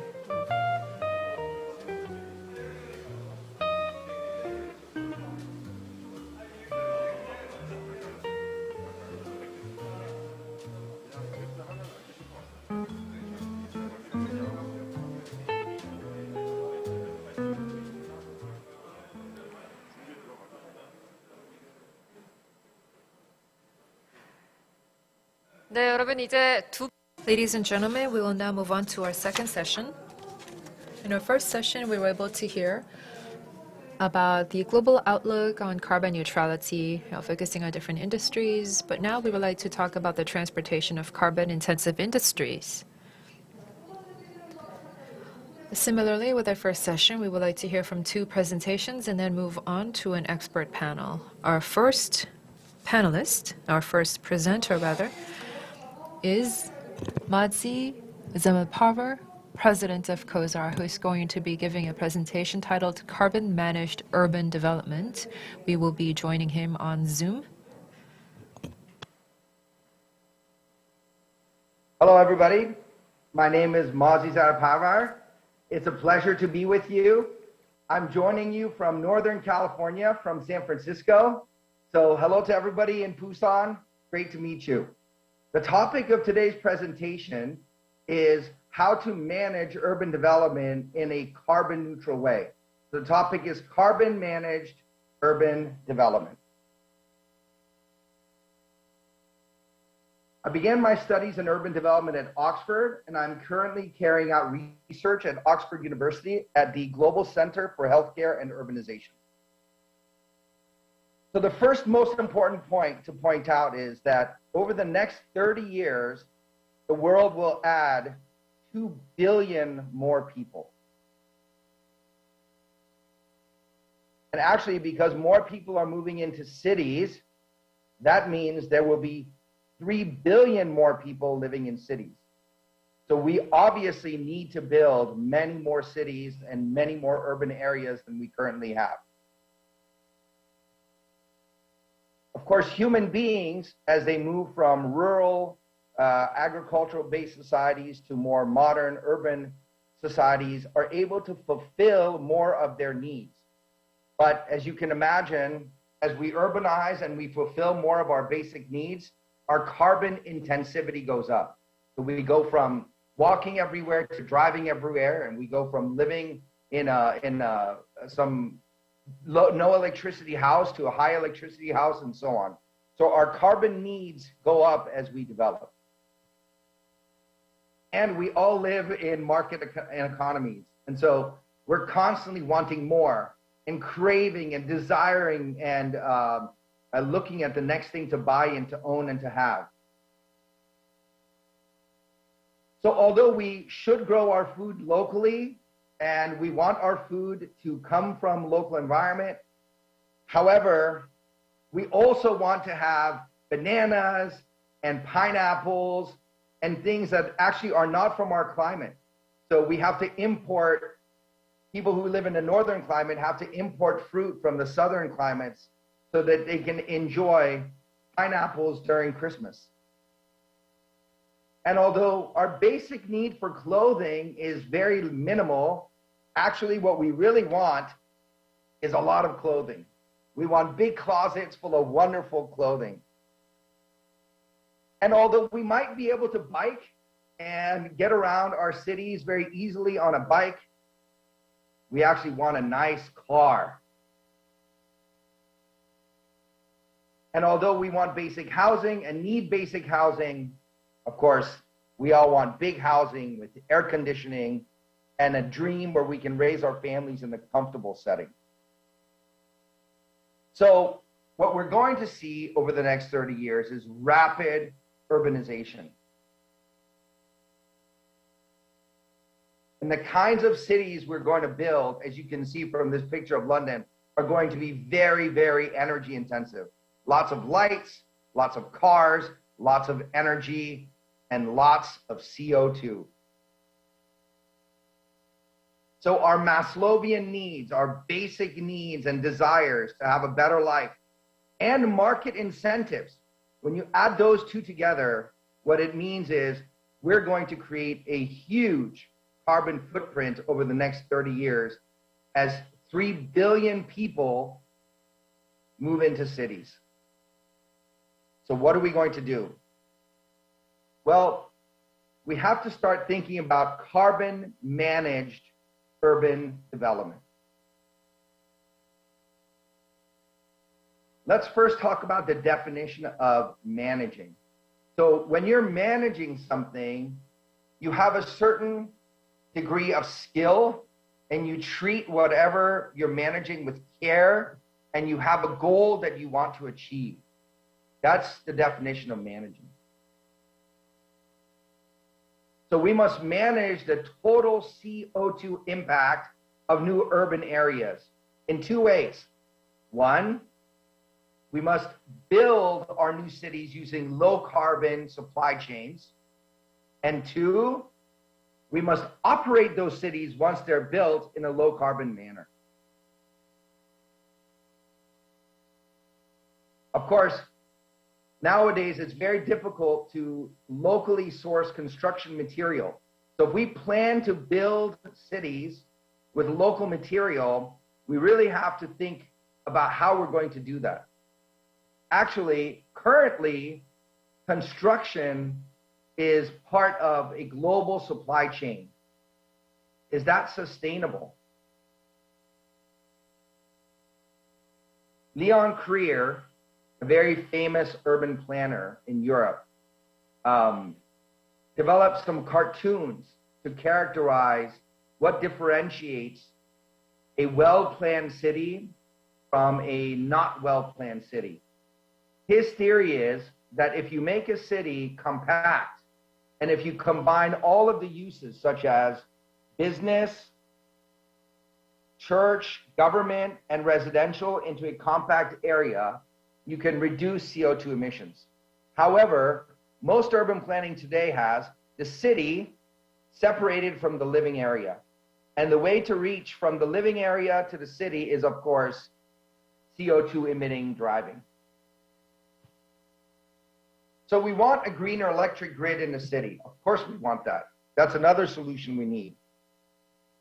But it's not enough to simply have lots of renewable energy if the basic urban planning is mono-zoning. As you can see here, this city is all housing. There's no urban area other than housing. And although there's lots of green energy, This is not a walkable city. You cannot go to work by walking. You cannot go to entertainment by walking. And you cannot get your basic needs by walking. So even though there's an attempt here to use green energy, it's still not a well-planned city.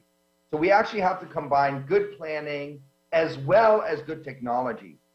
Today, we have heard so much about the need for good technology. Something that I would like to add to that story is the need for good planning. So Leon Krier goes on to describe a walkable city. A walkable city has several self-contained urban areas that are all walkable. It does not look like this. What you have on the right is a drivable city, which is not a sustainable city. He calls it a city of the motor car. So do you think that this is a sustainable city? Does this fit the walkable city model? So new urban areas should also use IoT to measure CO2s. And we need new technology, as many speakers have said today, which I think Korea can really lead in, both to manage the construction supply chain, as well as in daily monitoring of the built environment. If you can't measure it, you can't manage it. So technology also has a very important role to play in CO2 managed urban development. But who's in charge of implementing CO2 management in urban development? Who's going to do it? Who has the authority to manage CO2 in urban development? Well, let's take a look at the urban planning department in Macau. Well, you will see the normal traditional departments. There's a transportation department, there's a public works department, there's a public housing department, a cultural institutions department, areas for green, for parking, for social housing, et cetera, et cetera. Which department has authority to reject a plan that does not meet CO2 managed development guidelines? Actually, there is no department in Macau that can stop the development of a project that does not meet CO2 standards. How about looking at Busan? Busan has so many important departments: the urban planning department, the architectural policy department, the logistics policy department, the rail planning department, and of course, the usual departments you would think: the clean water department, the water quality department, the park operations, the forestry department. However, also in Busan, there is no department that can stop a project based on its CO2 or lack of CO2 planning. So there's really no manager responsible for CO2 planning in most urban planning departments in the world. So if you don't have somebody in charge with oversight across all of the departments, how will cities manage CO2 development? What we need and what cities need is a carbon management department. There should be a department dedicated just to carbon management. And it should be an umbrella organization. And this umbrella organization will help protect future generations from global warming. Well, Copenhagen has decided that it wants to be the first zero emission city in the world. Why not Busan? That is the end of this presentation. But I would like to mention that Korea has a very rich urban development heritage, actually, going back several thousand years. Having visited Korea and having visited several temples in Korea, such as Tongdosa, I have observed that Korea has a unique ability, or Korean traditional architecture has a unique ability to merge into the local environment. So what I've been wondering as I've been listening to all of the wonderful technology-focused presentations today is whether perhaps there are also some lessons to be learned from Korea's traditional architecture and Korea's tradition of understanding the local environment and building according to local environmental conditions. Thank you very much.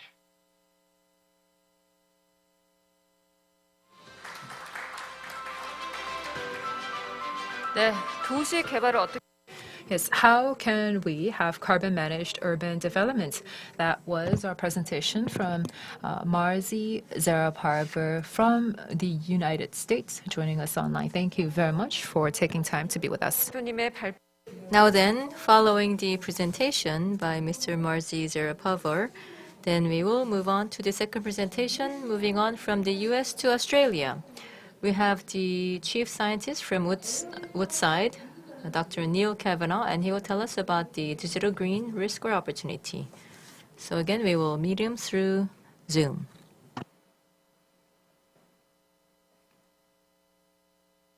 Thank you very much indeed. And good afternoon, everybody. It's my pleasure to be here with you today.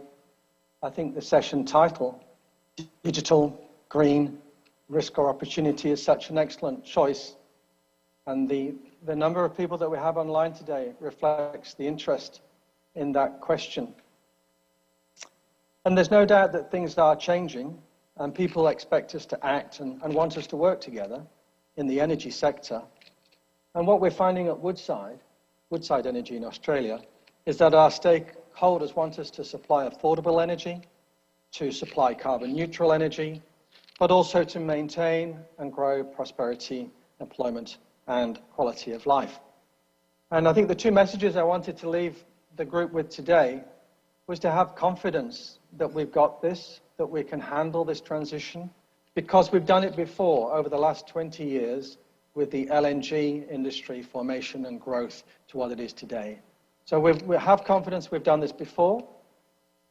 But secondly, there's much to do because we learned a great deal working with Korean suppliers, working with Korean science agencies over those last 20 years. And all those technology lessons learned, we now need to apply as we contemplate the energy transition and the future of carbon neutral energy.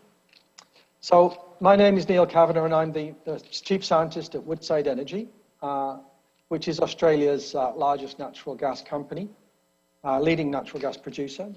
We're experienced, 65 years old, and supplying LNG for some 30 years into Asian markets and domestic. And we're very much capability enabled, and our strategy is focused on being sustainable. So, of course, we are thinking about the hydrogen energy solution, and we definitely see hydrogen playing a role in the future energy mix.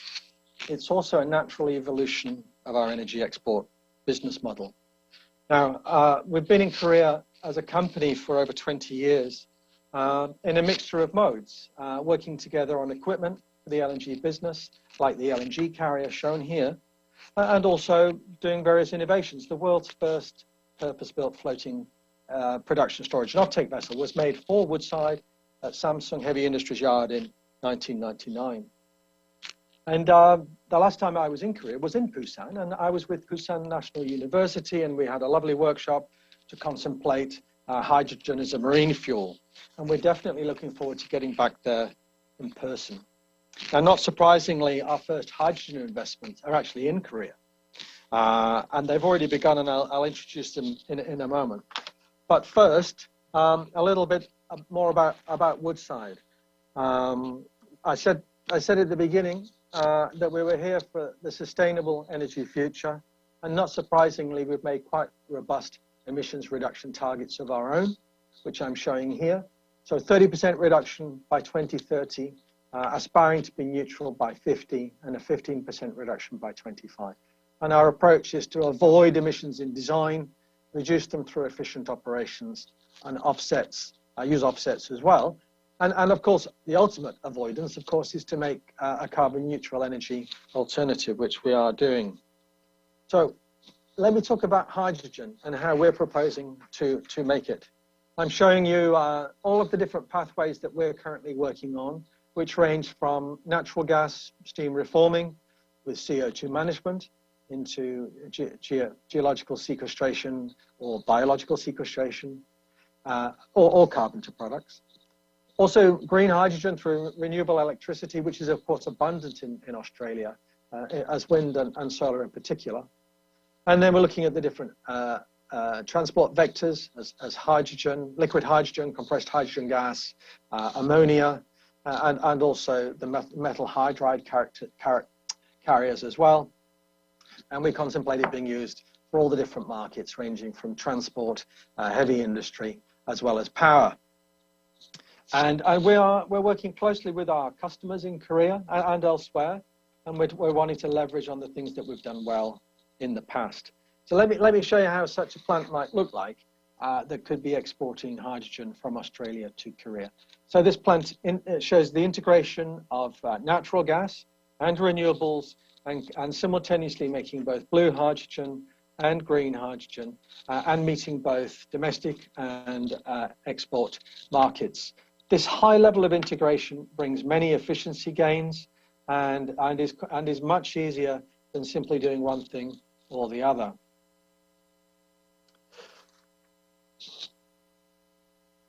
Now, I said that we'd made our initial investments here in Korea, and that's absolutely true. The picture here is our chief representative from Woodside in Korea, Sandra, and she's at the HyNet facility, one of 13-member consortium led by KOGAS and Hyundai, and there's going to be 100 refueling stations for hydrogen in Korea, supplying motorists with hydrogen as fuel. More recently, we have joined another consortium that is making hydrogen for public buses, and this is a perfect idea to convert from diesel to hydrogen with an on-site hydrogen production. Now, the hydrogen fuel, as you will know, is especially suitable for heavy trucking and buses. And in fact, it's because of the very quick refueling that it's also suitable for assets which are in continuous use. It's also very light as well and very energy dense in relation to its weight. So we think that hydrogen is an ideal fuel also for ports and shipyard traffic. And we expect to see it also move into tugs and shipping.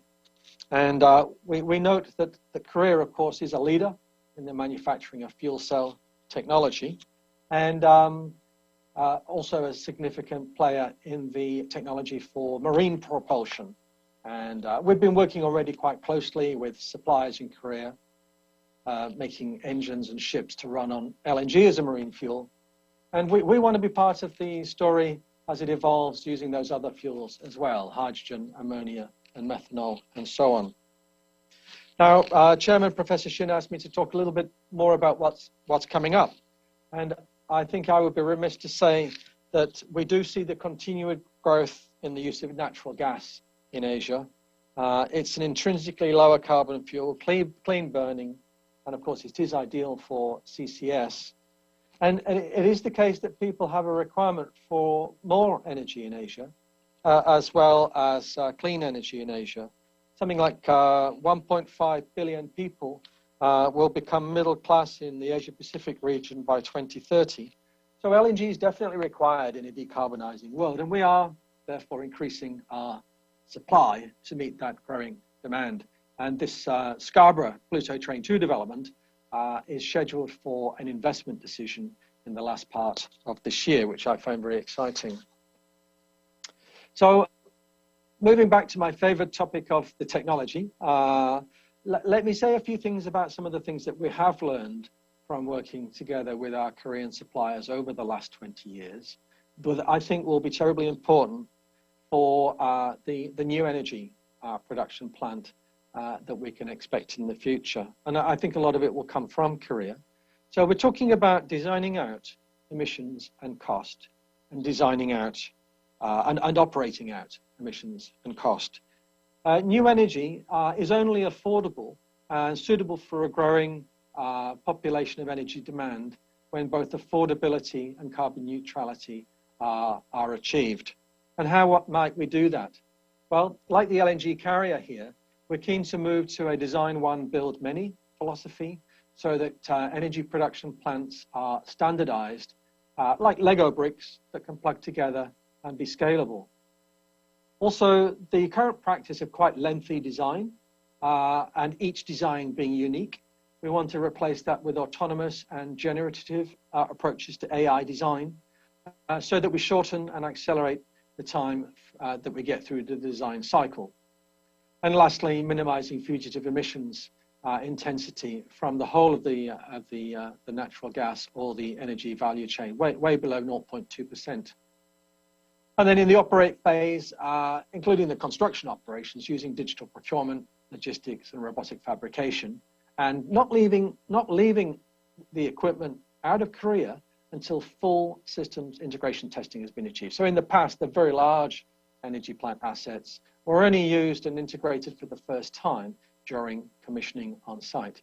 And then lastly, the adoption of robotics, ubiquitous sensors, and augmented operator intelligence in the operate phase is giving us fantastic results with reliability and allowing us to operate many more assets from a single spot. And I make all these points because they are just as important for the future hydrogen economy as what they were for the continuation of the LNG economy. But it's not just about technology. It's also important that we enjoy community support and customer pull, especially when we contemplate new energy products, and we need to shape and adapt customer behavior. And I'm showing an example here that I think is very interesting for Korea. The very small red 40-foot container at the center is a 50,000 ton per annum liquefaction package that we've developed in conjunction with Man Energy Systems. And in actual fact, these can be plugged together to create multiples, like a Lego brick system. And the rest of the plant as well, the truck offloading, the cooling, the switchgear is all ultra modular. And it's particularly suited, therefore, amongst other things, to biogas liquefaction, the kind of methane biogas that comes off a city digester, off an effluent treatment plant, or off of intensive agriculture, which is quite common in all the big cities in Asia, actually. So it's a way to both reduce emissions and create a biological carbon neutral fuel. And it has all those features I mentioned of being more compact, being scalable, and being both efficient and operated largely autonomously. Now, also sticking with the theme of community, in the rural communities in Australia, we are developing offsets as a tactic for managing our emissions and possibly our customer emissions, and creating carbon credits by sequestering atmospheric CO2 into biomass in the soil and in trees. And the picture here is showing land being prepared for tree planting. We're also working on technologies that will utilize CO2 emissions and transform them into useful products.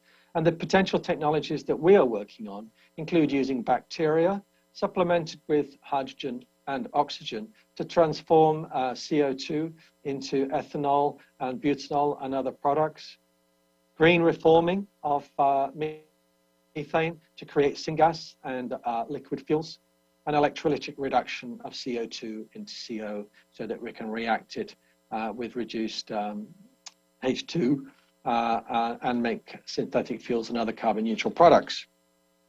And then the last thing to think about is one of our forms of emissions is on our indirect capital assets. When we build a plant, they contain steel. When we build LNG carriers, they contain steel. And of course, the hydrogen carriers of the future will also be made of steel. Steel has been a difficult to abate sector, 8% of emissions, but we do contemplate hydrogen imports as a means of making direct reduction steel making in the near future. And in the meantime, LNG is a very good low carbon opportunity for making DRI steel as well. And some of the things that we can do now ahead of that hydrogen transformation is to use the low carbon marine fuels for bulk shipping, simply use less steel with that improved design process, and make plans to recycle with electric arc furnaces, ideally placed close to renewables, and also look at some alternatives, carbon fiber, timbers in green polymer. These can be carbon negative alternatives to steel, or simply switching ferritic iron ore to magnetite iron ore, which has something like a 7 or 8% reduction in emissions per ton. So that's the end of my introductory remarks. I wanted to make the point that we've been through a lengthy energy transition with LNG, have confidence that we can handle the coming transformation, and that firms like Woodside are uniquely placed to support the energy transition, working with our partners in Korea. In fact, working all the way across the business with all of our customers to decarbonize the full value chain and grow carbon neutrality at the same time as growing affordable energy for people. Thank you very much indeed. I will stop there, and thank you very much for listening.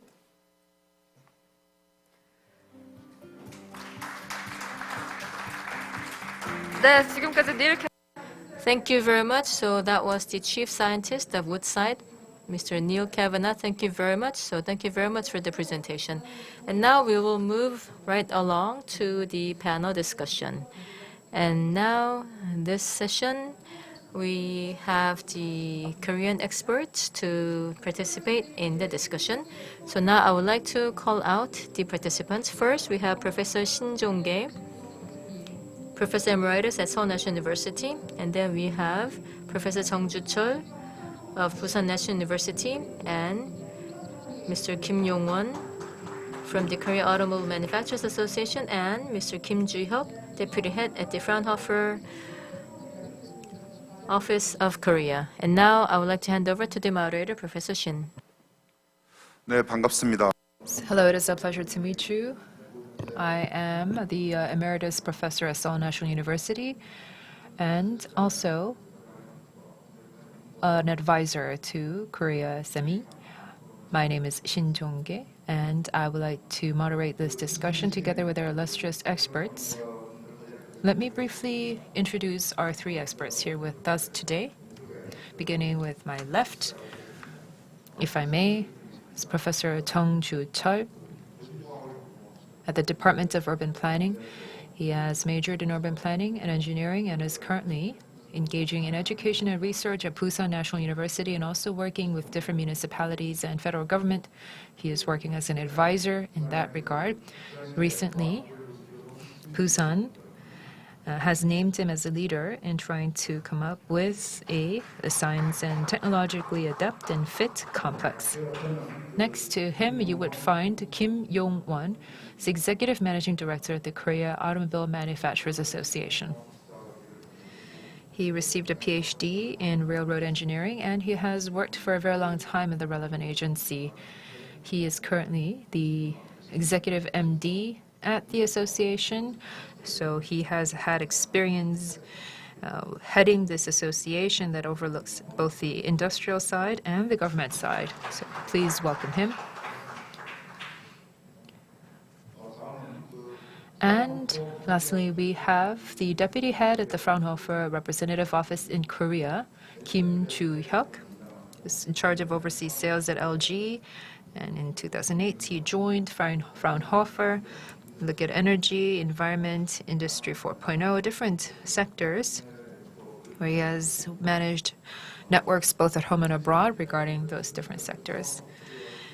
He has been named the deputy head of the Fraunhofer Representative Office in Korea in 2017 and has been providing advisory roles and advisory support to different entities. That was Kim Ju-hyuk.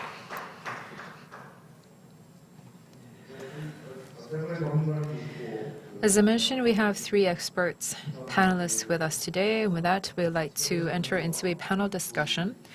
Our three panelists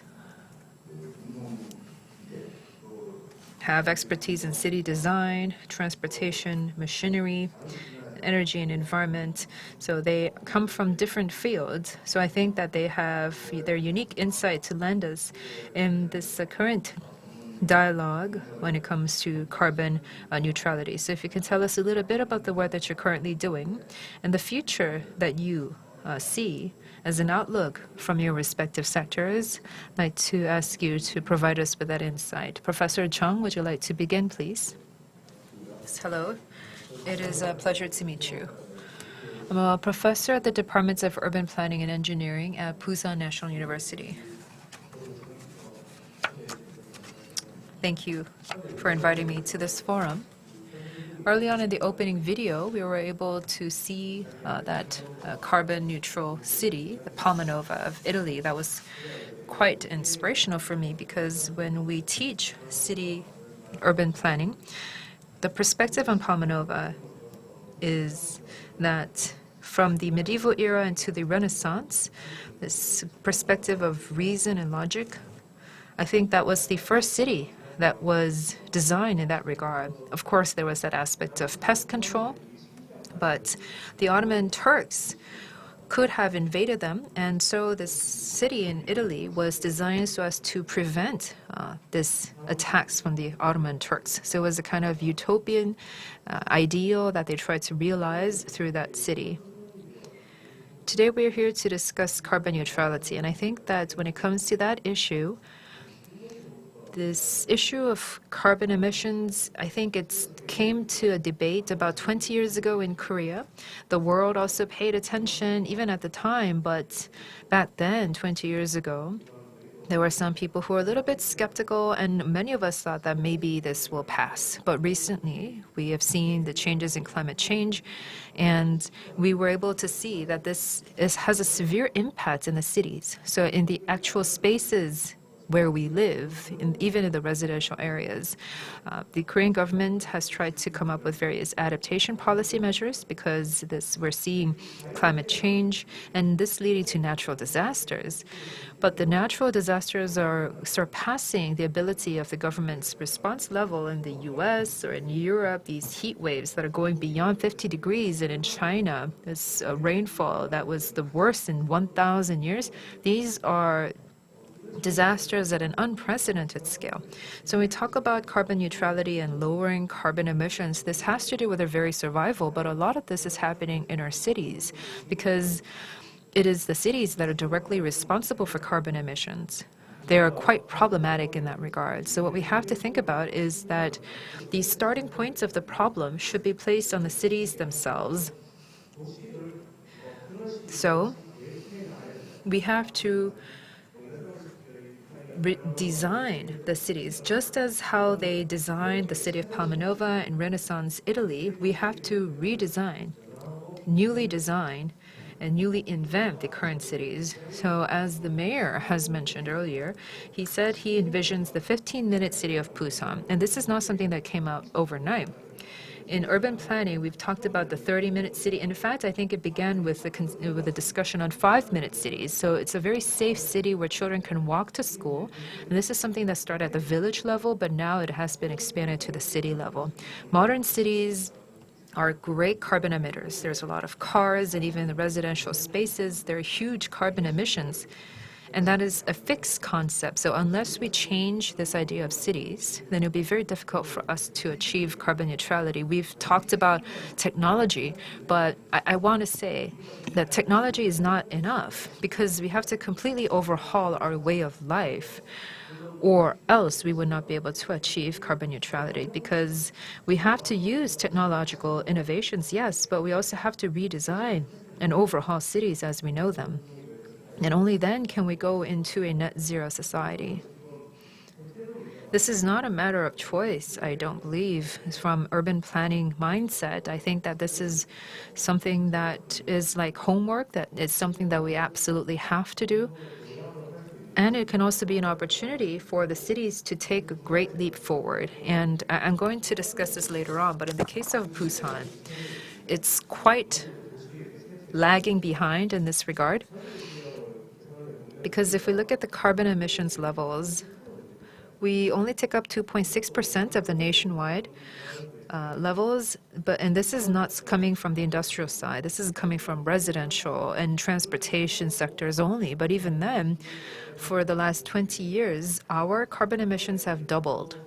And so, with this opportunity, we can redesign and renovate the cities as we know them, and this means that we can take a great leap forward. I am currently working on a commission research project in that regard, and so that is why I wanted to provide you with those thoughts. Thank you very much. As an urban engineer, an urban planner, you've told us about the carbon, how it impacts our lives in the city. Next, I would like to go to the Executive Managing Director, Kim Yong-won, about the mobility and also your perspective on the carbon issues in your field. Yes, in the field of vehicles, I would just like to share with you the corporate perspective in the field of vehicles. So now, across the world, I mean, people use vehicles to move around. So there is a high level of public interest in vehicles. So in the past, the companies that made the best engines were thought to be the best companies. But then now in the future, the autonomous driving probably will determine the automakers' competitiveness. And then now for the autonomous driving, then yes, it would mean that we would also have to go to electric vehicles. And also carbon neutrality is a global trend for which we all have to work vigorously toward. But then now for the domestic car makers like Hyundai, Kia, so they would invest about 89 trillion won until like 2025 to develop 33 models of electric vehicles. And then for the three foreign OEMs in Korea, now the parent companies have to make the decision, so they have yet to announce the decision yet. And then for the car companies, then for about 16 years now, they have reduced the CO2 emission by 29% per vehicle. And then now, in this day and age, now they have to move all of a sudden to electric vehicles. And then also for the company's level, like switching from ICE to EVs, and the battery and the motors are quite expensive, meaning that the vehicle price would also go up. So the question is how we're going to keep the price at an affordable level. Then also if we move on to EVs, then there could also be a lot of idle workforce. So for example, for the new companies like Tesla, they started out as an EV maker. So, but then anyways, we see that the headcount is about 40% less. Then also the sales can be done online, and also the upgrade can be done by the U.S. headquarters. So compared to the conventional players, then there are a lot of issues that they have to address. And especially in the case of Korea, the employment and also, for example, dismissal is not free. So that is also one area or one issue that we have to be concerned about. So from my association last year, we have conducted a survey on about 185 automotive parts makers. And so those with less than 50 billion revenue, and only about 16% of them said that they are ready to move on to EV parts. And among those, especially those who are mass producing, only 17% are seeing profits. So for example, the information sharing about the auto parts makers and also how to help them to transition to EV parts, I believe that that is also up to the government to provide them with such support. So when we go from ICE to EVs, then, well, the automotive industry has been structured around internal combustion engines. And also for the ICEs, it also employs a lot of people. So for the central government and also for the local governments, I believe that it is very important on what type of efforts that they make. Now, in last August, the green growth law so the green growth to reduce climate change law has passed the National Assembly, and they have also increased the reduction target. So yes, increasing the reduction target is one thing, but that also means that we also have to make changes to meet the more ambitious goal. So let's say this year there was about 1.8 million units being sold. Then about 600,000 of them can be sold as hydrogen vehicles. But then now with the new law, that means that we would have to sell 700,000 units as hydrogen vehicles. So will that be possible? And then also for investment and also the ramp up of the production, and also what we're going to do about the idle workforce. So there are a lot of issues and also a lot of concerns for the industry side. So we do hope that the government would also come up with a more detailed planning and more thorough planning. Then also for the EVs, in the course of operation, emission would be zero. But then as was extensively explained earlier, like Germany or the Europe, and also they have a lot of renewable energy sources like wind power and so forth. So they have a lot of power generation from renewable energy, but they're not consistent. And because of that, we need to have some kind of storage mechanism, like fuel cell or storage device. So we also have to focus on that technology. But then in the case of Korea, renewable energy production itself is still, we still have some way to go. Then how we are going to create energy? I mean, I understand that we have about like 17 coal-fired power plants, and then so we still have them. So even if we are to change to EVs, then how are we going to reduce the total carbon emission? So perhaps just by moving on to EVs or hydrogen vehicles, we could reduce some carbon emission, but what is going to be the extent? And also on a nationwide basis, how much is going to be the carbon reduction? So we also have to look into that. Now, according to the Korean Energy Research Institute, then the renewable energy share out of the Korean energy usage is not that high. So yes, they do have the planning for carbon neutrality, for example, using hydrogen in steel making and so forth. So then if all the industries were to use renewable energy, then what are we going to do about the power supply? So we also need to have that kind of planning. So we have to come up with the kind of industrial targets that would correspond to the power generation from renewable energy sources. Thank you very much. Next, we'd like to hear from Kim Joo-hyuk, the deputy head at the Fraunhofer Representative Office in Korea. 감사합니다. 앞선 세션에 이제 그 첫 번째 발표를 해주셨던. So in the first presentation, we were able to hear from Dr. Christian Deutsch, who briefly introduced Fraunhofer Institute. It is a government-sponsored institute in Germany, and it researches applied technologies for use in industrial sector, and this is one of the largest of its kind in Europe. At the Korea office, over the last 13, 14 years, I was able to experience our cooperation with different Korean partners. About 10 years ago, there was a zero energy building boom. So we focused on a lot of research projects on that, and I was involved in that. And then after that, it was battery development, and currently on renewable energy system receptivity is some of the issues that we're focusing on right now. The distribution network, and also from the power generation side, we are looking at distribution sensors and also sensors that can withstand high pressures and temperatures at the power generation side are some of the things that we're looking at. These days, we are focusing on hydrogen. On October 24th, we are also hosting a Korea-Germany hydrogen conference. Carbon neutrality, if we were to take a look at it right now, if we were to compare Korea and Germany, Germany looks to be ahead in many different areas. Both countries have very substantial manufacturing bases. I think that Korea has a higher percentage or contribution from the manufacturing side more than Germany. So when it comes to this transformation towards carbon neutrality, both countries are focusing on different solutions and mechanisms, but Germany has been working on this for a far longer period.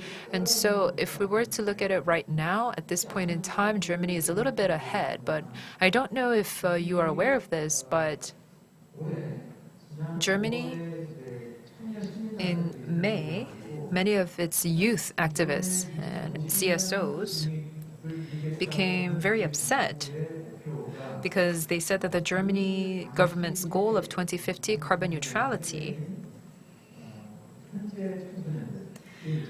when it comes to the young generation, who are going to be growing up until 2050, they thought that the 2050 goal is not enough because the German government said that the target is 2050, but they don't have a long-term plan in mind. And so, in fact, they brought this to the Constitutional Court. And so the German government brought this up closer to about 2040. Oh, because the goal has been pushed up to 2040, however, although it is doing better than Korea in some regards, it still has a very challenging road ahead of it. With energy, industrial, and in building sectors, they have been focusing on carbon emissions decrease in many different areas. But when it comes to transportation, and particularly with automobile sector, Germany has yet to make a lot of impact because, as you know, Germany's car manufacturer sector based on ICE, internal combustion engines, is a global leader. So for these different car makers to transition to hydrogen cars or EVs, they're not as prepared for that transportation. And also this year, about a few months ago, the EU announced a new agenda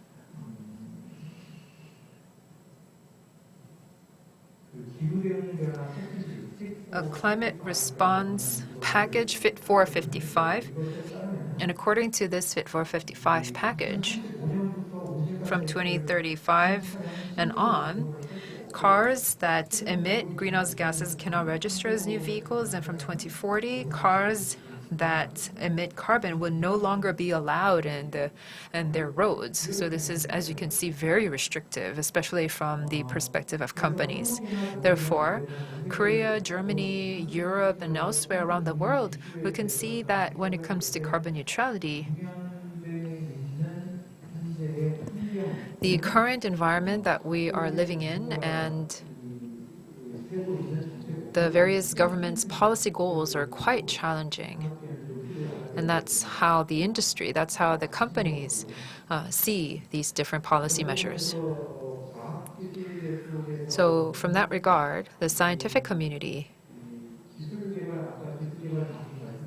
although we've been talking about the importance of technological development in the earlier session, they have to make the lead in scientific and technological development, obviously, but they also have to consider the economic aspects of this technological development and also the reception from society, whether there is going to be a high level of social reception with these new technologies. And so the community is trying to respond by coming up with different scenarios that could play out by 2050. So the industrial sector should come up with these kinds of scenarios to evaluate the current situation leading up to 2050. I have other opinions that I would like to give, but I think for this round, this will be enough. 세 분 의견.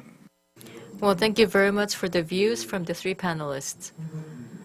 Now, for carbon neutrality and environmental issues are not for just a single region or a single country, meaning that throughout the world, we have to also be aware of the type of technological and regulatory trends as well as the governmental support. So I would say that this is an area where there is a convergence of the different perspectives from different fields.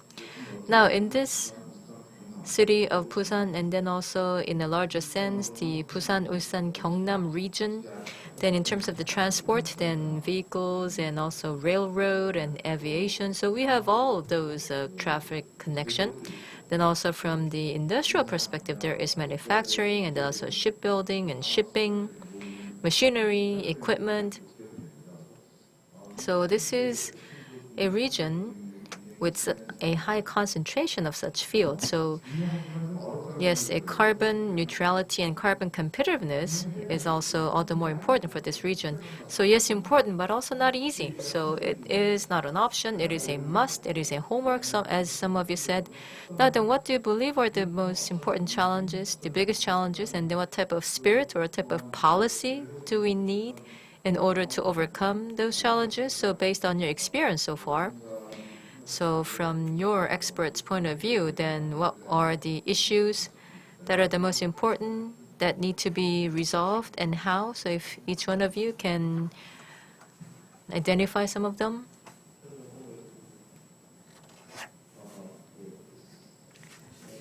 Well, for me, now in the opening remarks, there were talks of the pandemic and recovery and shared existence. And for me, I would say that the importance of the local really stood out. So it's not about the solution, but where we have to start addressing this has to start from the local, meaning that it has to come from the field. So for people where they live, where is my area and who is the leader of my area? So I believe that that is a very important question. And of course, it also has to do with the crisis readiness, but then I believe that the carbon neutrality is also the same. In other words, this is a national issue, national challenge. And so there is also an important role to play for the government, for the central government, for example, technological development and so forth, something that the local government cannot do.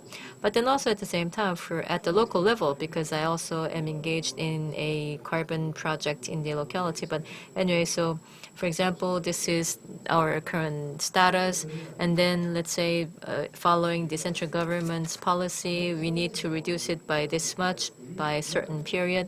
But then when we look at the region, look at the local area, then the carbon reduction is not much. But then now, looking at the characteristics of the city, then starting from 1995, the population started to dwindle. So now it's only about like 3 million. But then in the same period, the carbon emission more than doubled. So this means that we have been expanding the type of lifestyle that produced more carbon emission. But then now, as an urban engineer, what I have been emphasizing is that the city itself has also more than doubled. So the population has gone down by over 25%. But then the city continued to expand, the city continued to grow, and the industrial complexes continued to grow, and the low value add industrial complexes continued to grow, and nearby them, the residential areas as well. So the traditional urban expansion path is what we have taken. But at the same time, population was dwindling and the carbon emission was increasing. Then what do we need to do at this point in time? So that is a very difficult challenge. So if we are to reduce the carbon emission by 40%, that means that we have to put a stop to the existing urban development path, which is not possible. So, the type of urban development, like, for example, building apartments in the outskirts, that we have to put a stop to this. So will this be possible? So that is one question. And then another thing that we can look at is the mobility side. So for example, with the technological development, maybe we can all switch to EVs. Perhaps that will put us closer to the goal. So we are also looking into that. But then again, that probably is not everything. So technology is probably not all. Then we also have to look at energy. So if you're to have EVs and also hydrogen, then, so I think in the early part of the forum, we were talking about hydrogen. So yes, we are also looking into hydrogen, the hydrogen economy in Busan. But then it is difficult to produce and also generate power using hydrogen all in Busan. So that is why we are talking about mega cities. So for example, connecting the different cities. So let's say producing them out of Busan and then also using them in Ulsan and elsewhere. And megacity, that is, we are not talking about just for the sake of megacity, but because of the necessity. So between the central government and the local government, I believe that we need to also have something like a mega city. Otherwise, it is not going to be possible. So then we also need to work on that kind of structure. And then again, coming back to the local level for Busan, what can we do? So, for example, some of the capabilities that we have. So perhaps we can create a 15-minute living area. Then how we are going to change our city architecture and also create the kind of neighborhood where we do not need to take cars to move around. So perhaps we can create that type of living sphere. Now, when we look at some examples like the Berlin of Germany, then what they have is like a special zones in the areas nearby universities, and they have like a special carbon zones. So they would have like a carbon neutral startups housed in this zone, and they also run EVs in this region. So that is what we see, this type of carbon special zones. And then now in Busan, I mean, we also have a lot of universities, but of course, many of the regional universities are dying out, but we have to keep them alive, and perhaps we can create that kind of special zones in Busan as well. So there are things that we can do. There are also things that we cannot do, and it depends on the level of the municipality, and also some are left to the central government as well. So I believe that even for the different cities, there are different things that we can do. So I believe that we have to approach this differently depending on the level of the municipality. Thank you. So I would like to give the similar question to Mr. Kim. Busan, Ulsan, and Gyeongnam region have a close network of automakers and auto parts makers. So this is a region where we see a very tight connection and a tight network of these different players. I went to a seminar in Chungju. I was able to see that the SMEs, the smaller businesses, they don't really have a good level of information about this because they don't know what they have to do as auto parts suppliers when cars are going to be turned into EVs, electric vehicles. They don't know what they would have to do to change regarding their parts and components. If they're older, they are even more lost. So for ICE cars to be turned into EVs, it's very difficult to do. Even the most successful players have engaged in consolidation, and also for these from the national side, there could be some jobs that are created here, but we have to allow for ICE manufacturers and suppliers to move over to EV manufacturing as well. So we have to allow for that gradual transition. The governments and municipalities should have to provide the information and invest in R&D and to understand what it is that the SMEs need and provide that level of information to them. One of the solutions that we could think about is that in other countries, they capture carbon and they try to resell the carbon that they have captured. They are developing the relevant technologies and even commercializing CCUS. Of course, it's still costly for now, but if we were to move towards carbon neutrality, I think that because even if we have a high level of production costs here in Korea, for hydrogen cars, there's a lot of these public buses, but if we can convert the cars into hydrogen cars or EVs, if the government can subsidize all that, that could be helpful. We have the WTO to think about, but in the US, they are trying to bring in more locally developed batteries in the cars, and there's a lot of different state sponsor different support for these automakers. In Korea as well, we should try to subsidize this conversion into EVs and hydrogen cars. We need to try to provide that level of support for this transformation, because if we don't do that, there's going to be heavy restructuring. It's going to be costly. We cannot just leave it up to the companies to do it on themselves. The government should try to come up with a very intricate set of policies. The big companies would survive. They would be able to try to find a way out, but the SMEs are the issue here, because the big companies are not going to just protect them.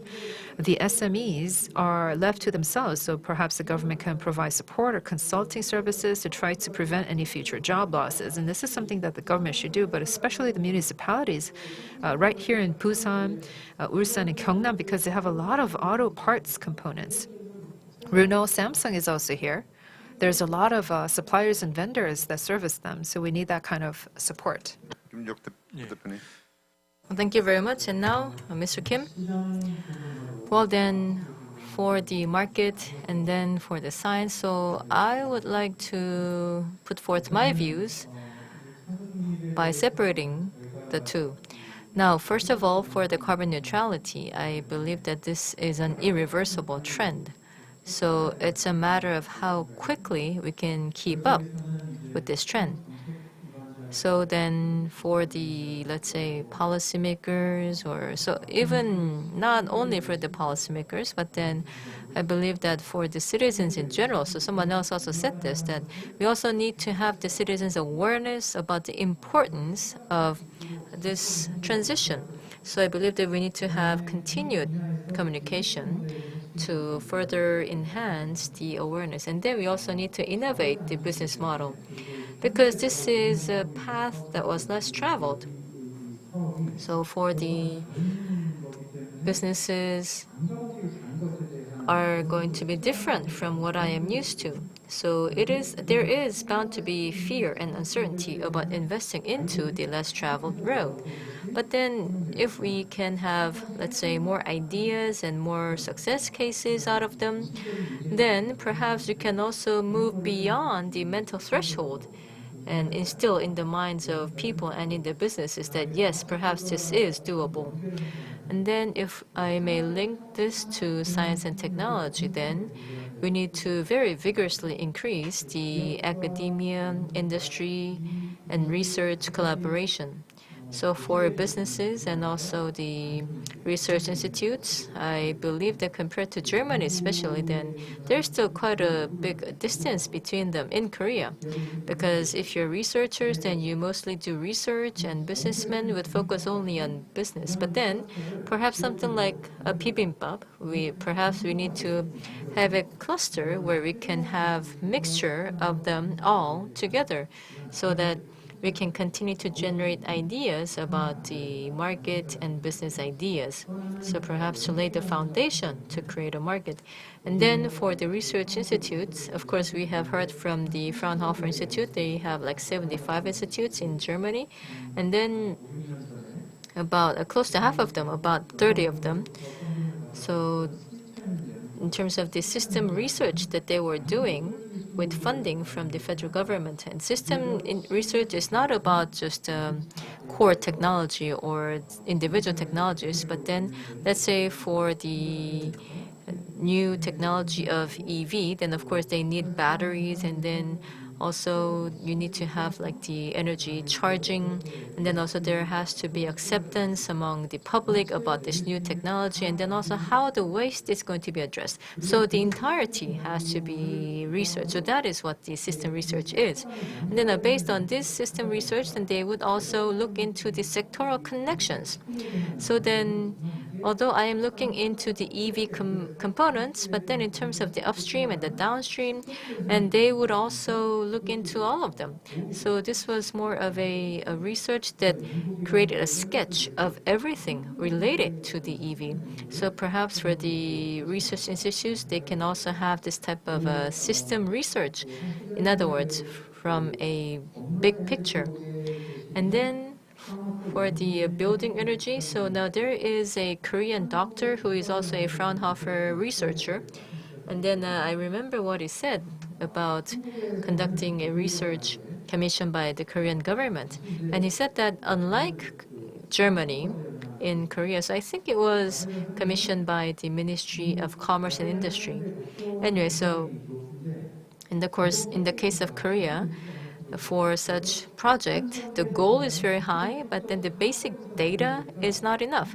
So then using like a limited budget, they have to build up the basic data from the beginning. So the workload is enormous. I'm not sure whether it is the same today, but then in the case of Germany, they have a lot of basic data, and also they have easy accessibility to this basic data for other projects as well. So even if you are doing one project, then they can tap into the existing built-up data. So then they find it easier to take a leap forward based on the data that has already been built up. So I remember this comment from the researchers, so perhaps we need to create that kind of environment in Korea as well. And the last point that I would like to make is about the monitoring projects.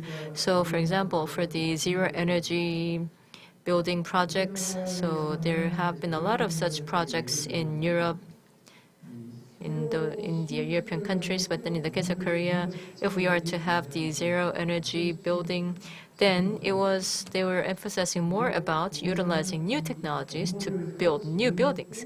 But then in the case of Germany, let's say they have a building, and then after a few years of running this building, they have the lessons learned, and then they would also go through an optimization process. So that is the kind of system that they have, meaning that they also have dozens of projects funded by the government simply to monitor the existing buildings. So it's not about coming up with a new building from the beginning, but then very closely scrutinizing the existing buildings. And by doing so, they can also come up with ideas and technologies that can also improve the energy consumption in the newer buildings. So I believe that that is something that we also have to consider as well. Thank you. So we heard from 3 experts. If we were to hear of all their insight, we would not have enough time. In fact, this time was quite too short. I regret that I was not able to do a good job in terms of time management. I don't think I necessarily have to summarize their insights. I believe that the visitors, the audiences would have listened very closely to their opinions. So in the interest of time, we will skip over the Q&A session, and we'd now like to close the second session. Thank you to all of our audience members and participants here today. Thank you very much. Yes, thank you. Transformation of carbon-intensive industries. I think that we were able to hear of the different insights regarding the challenges and the solutions involved. Let's give them another big round of applause. With that, we would like to conclude the forum. We are facing a climate crisis, and this forum was held under the theme of survival strategy in the era of carbon neutrality. Hopefully through World Knowledge Forum Busan, that many people here would have gained some insight. Hopefully next year we will be able to have overcome the pandemic so that we would be able to invite many of our participants here in offline space. With that, we would like to conclude the 2021 World Knowledge Forum Busan. Thank you to all of our participants and distinguished guests joining us both online and offline.